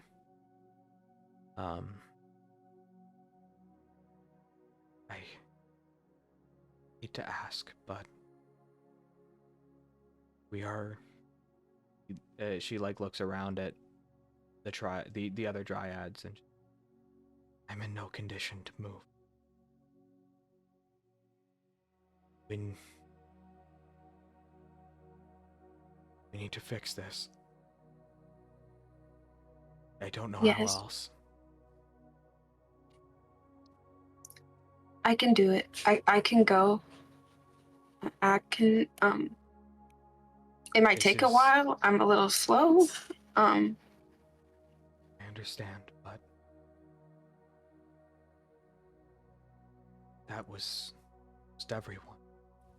That was everyone. He like looks around, and there's a few like scattered fawns and fairies sort of hovering around, also looking around in awe, but it's like maybe 20 people versus the over 100 that were there. Oh. I don't know what to do. And sort of for the first time in a minute, honestly, for the first time ever, Lily seems scared and unsure of herself. Wow.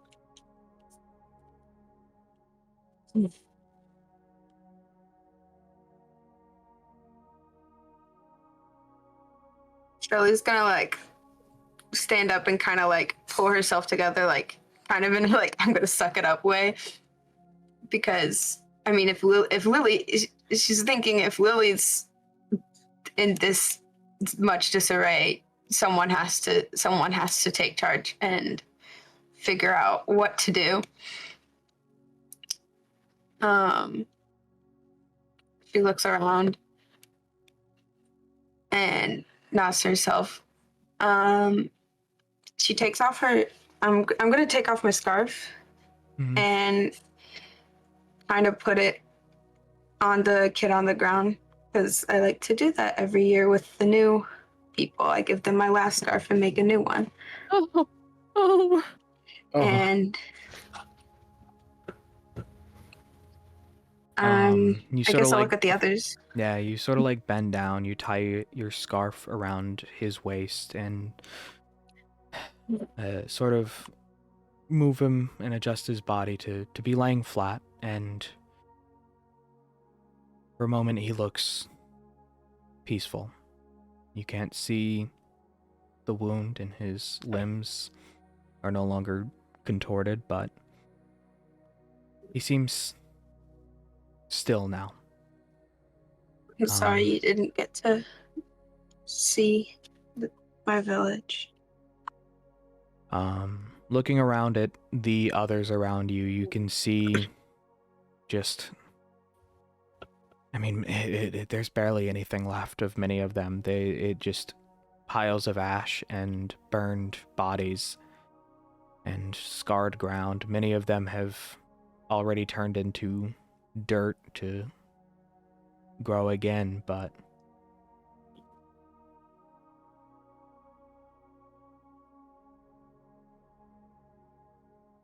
This is terrible. Ward, Yes. do you think this is happening elsewhere? I don't know. This is all I've ever known.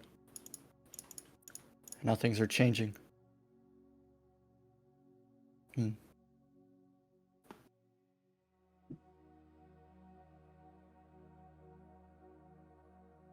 just gonna keep being in thought, silently staring at this corpse in front of me. Monarch's Lily gonna stand up. Mhm. No, go ahead. Lily, like, it hoists herself up, slowly lifting the other two with her. Michelle, we need to rest. Mm-hmm.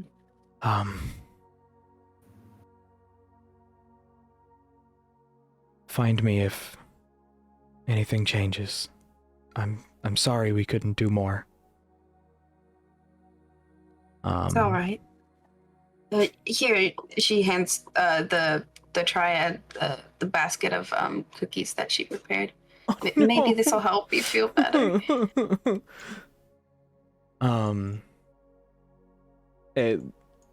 Pitus like reaches her hand out and grabs it. And Pitus speaks up in a very like quiet and kind of wispy voice. Thank you. And with that, the three of them walk back to their trees and sort of merge back into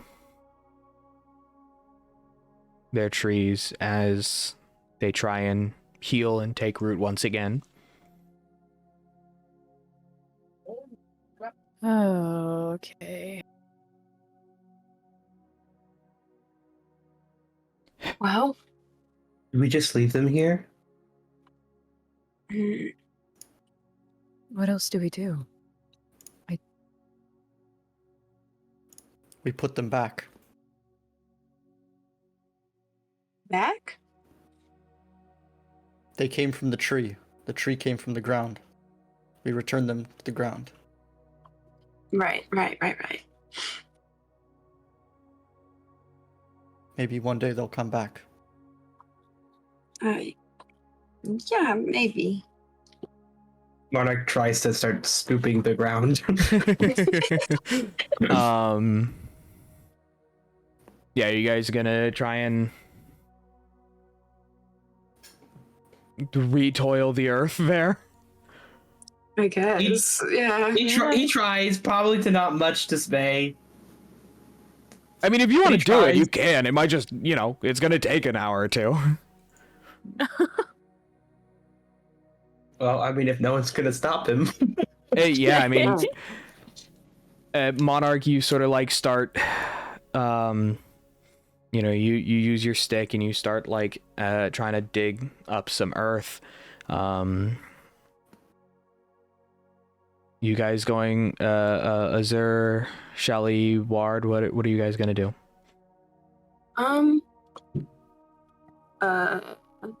don't know if this would be too much. I might go actually follow what he was saying, and I might go get a shovel and try to help bury people. Azur, Azur's- Ward? I was gonna say she's gonna use her hands, but I don't know how like. I mean, the You're earth giant, is right? relatively soft, and you have big hands, so like you would be able Yeah, I'm just gonna to use start my moving the hands. earth. After some Yeah. time, you guys grab shovels, and with your hands, with your tools, you manage to lift up some of the earth in the area that was scarred. And most of what was left was ash and not much body, but you managed to mix it in with the soil and last before you put everything back in its place. Shelly, you sort of pick up the young satyr and gently lower him into the earth. As you guys are doing this, some of the other Fae standing around come to help, re-soiling and moving the earth around. Is there one of the satyrs you saw on your way here, the taller, leaner one? You see him burying his partner that he had come to the celebration with off to the side. Oh no! Okay. And Ouchies, that hurts. after some time, the earth is flat. Someone had gotten some water and cleaned off the tree as best they could and cleaned the blood off of the tree, and you've done your best to wipe away what happened. It doesn't look the same, but it looks better. The four of you sort of stand there as most of the Fae have gone off to see their families and make sure that their homes are okay. And to deal. The only one that's left is that taller, leaner satyr from before, Azur. And he's just sort of sitting on the ground next to the raised earth that he had dug up. But the clearing is quiet and empty now. Gosh. Azur is going to just quietly sit next to the satyr.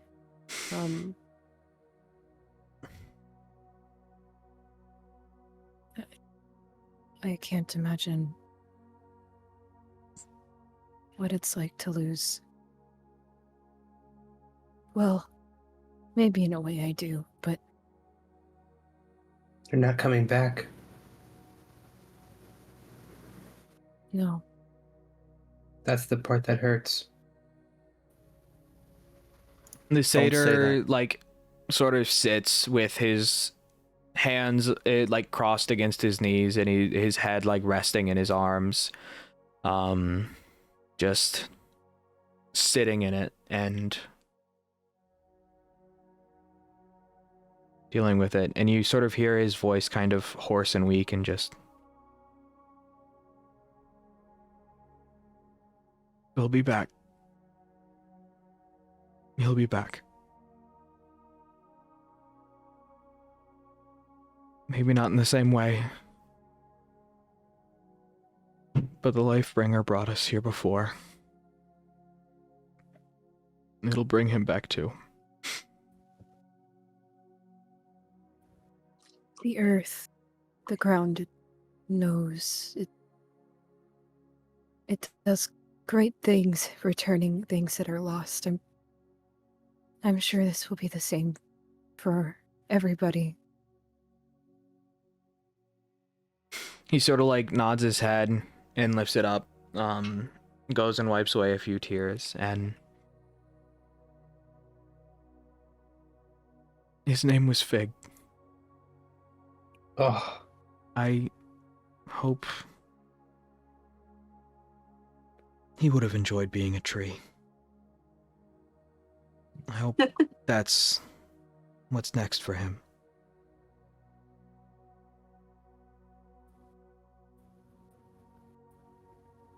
Right.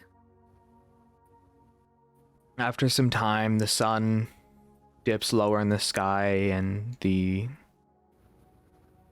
sky is tinted with the crimson light of the sunset as Luna rises to the east. Azur. Tulip, the satyr, eventually makes his way home, walking kind of quietly and slowly, but he makes his way home.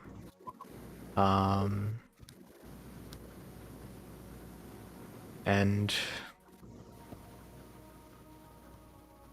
yeah, the four of you are now alone in the clearing of the Lifebringer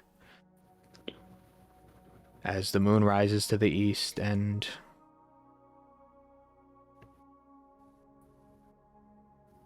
yeah.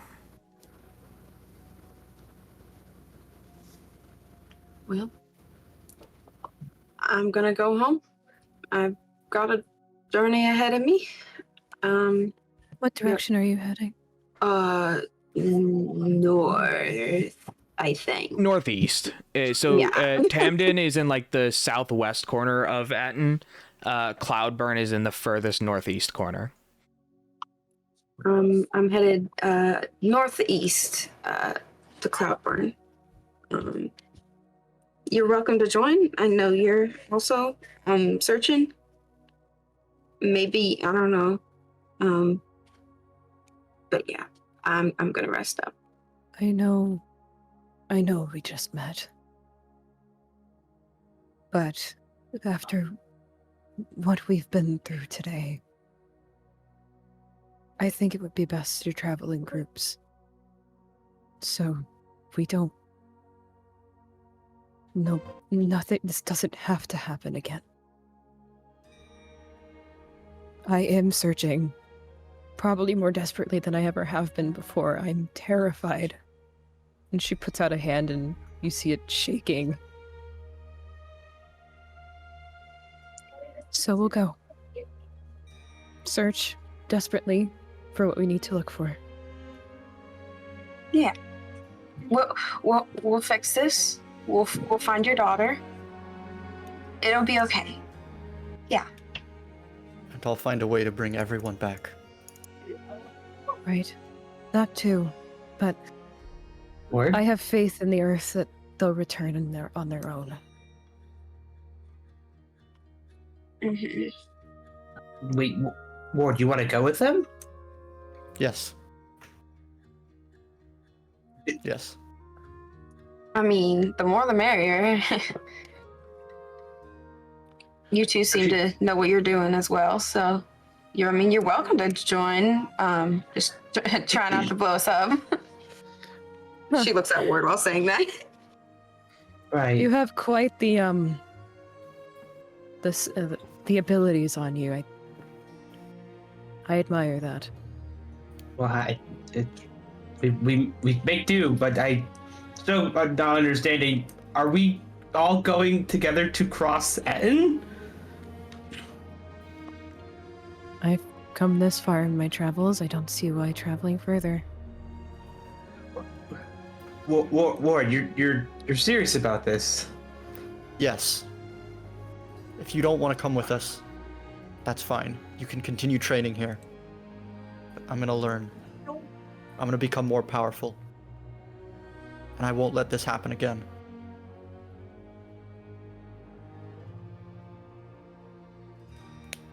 I don't want what happened here to happen to me. But I think I don't want that to happen to anyone else as well. I'll follow.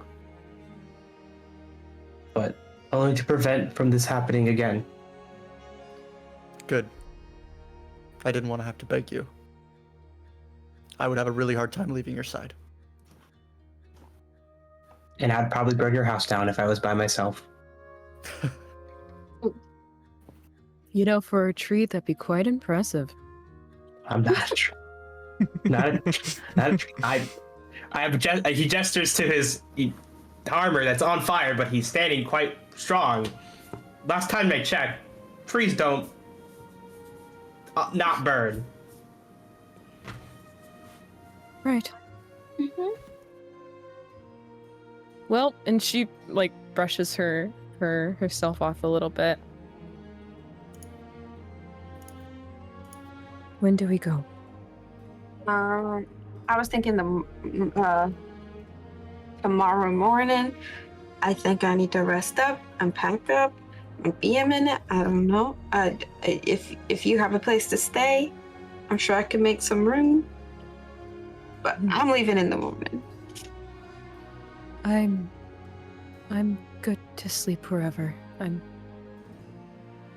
not picky.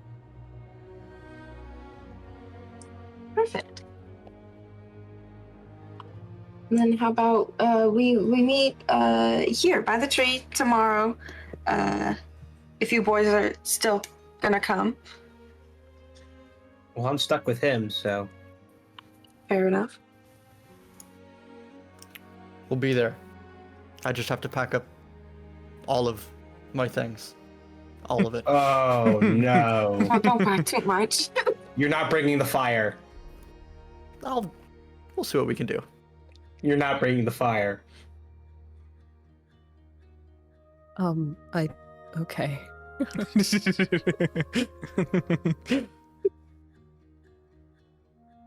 And with that, the four of you make your way back to your individual sleeping arrangements and do your best to get comfortable and try to get a good night's sleep. You guys can go ahead and long rest. Let's go. And with I that, was at 5 HP, y'all. Holy hell. with that, we are going to call that the end for today. Thank you all Let's for playing. go. We did Everybody it! who is here watching, thank you very much for watching episode 1 of the Fires of Ichoris. Thanks for Um, enduring the angst. Yeah. This VOD And thanks for will listening. be this VOD will be available to rewatch for subscribers and then be publicly available again Thursday. And then we'll be right back here next Tuesday night as we make our way toward Cloudburn. Thank you all for watching. Thank you very much. I hope you all have a great night, great day, whatever time zone you're in. Thank you all for watching, and we will see you around another day. See you later. Bye. Bye. Bye.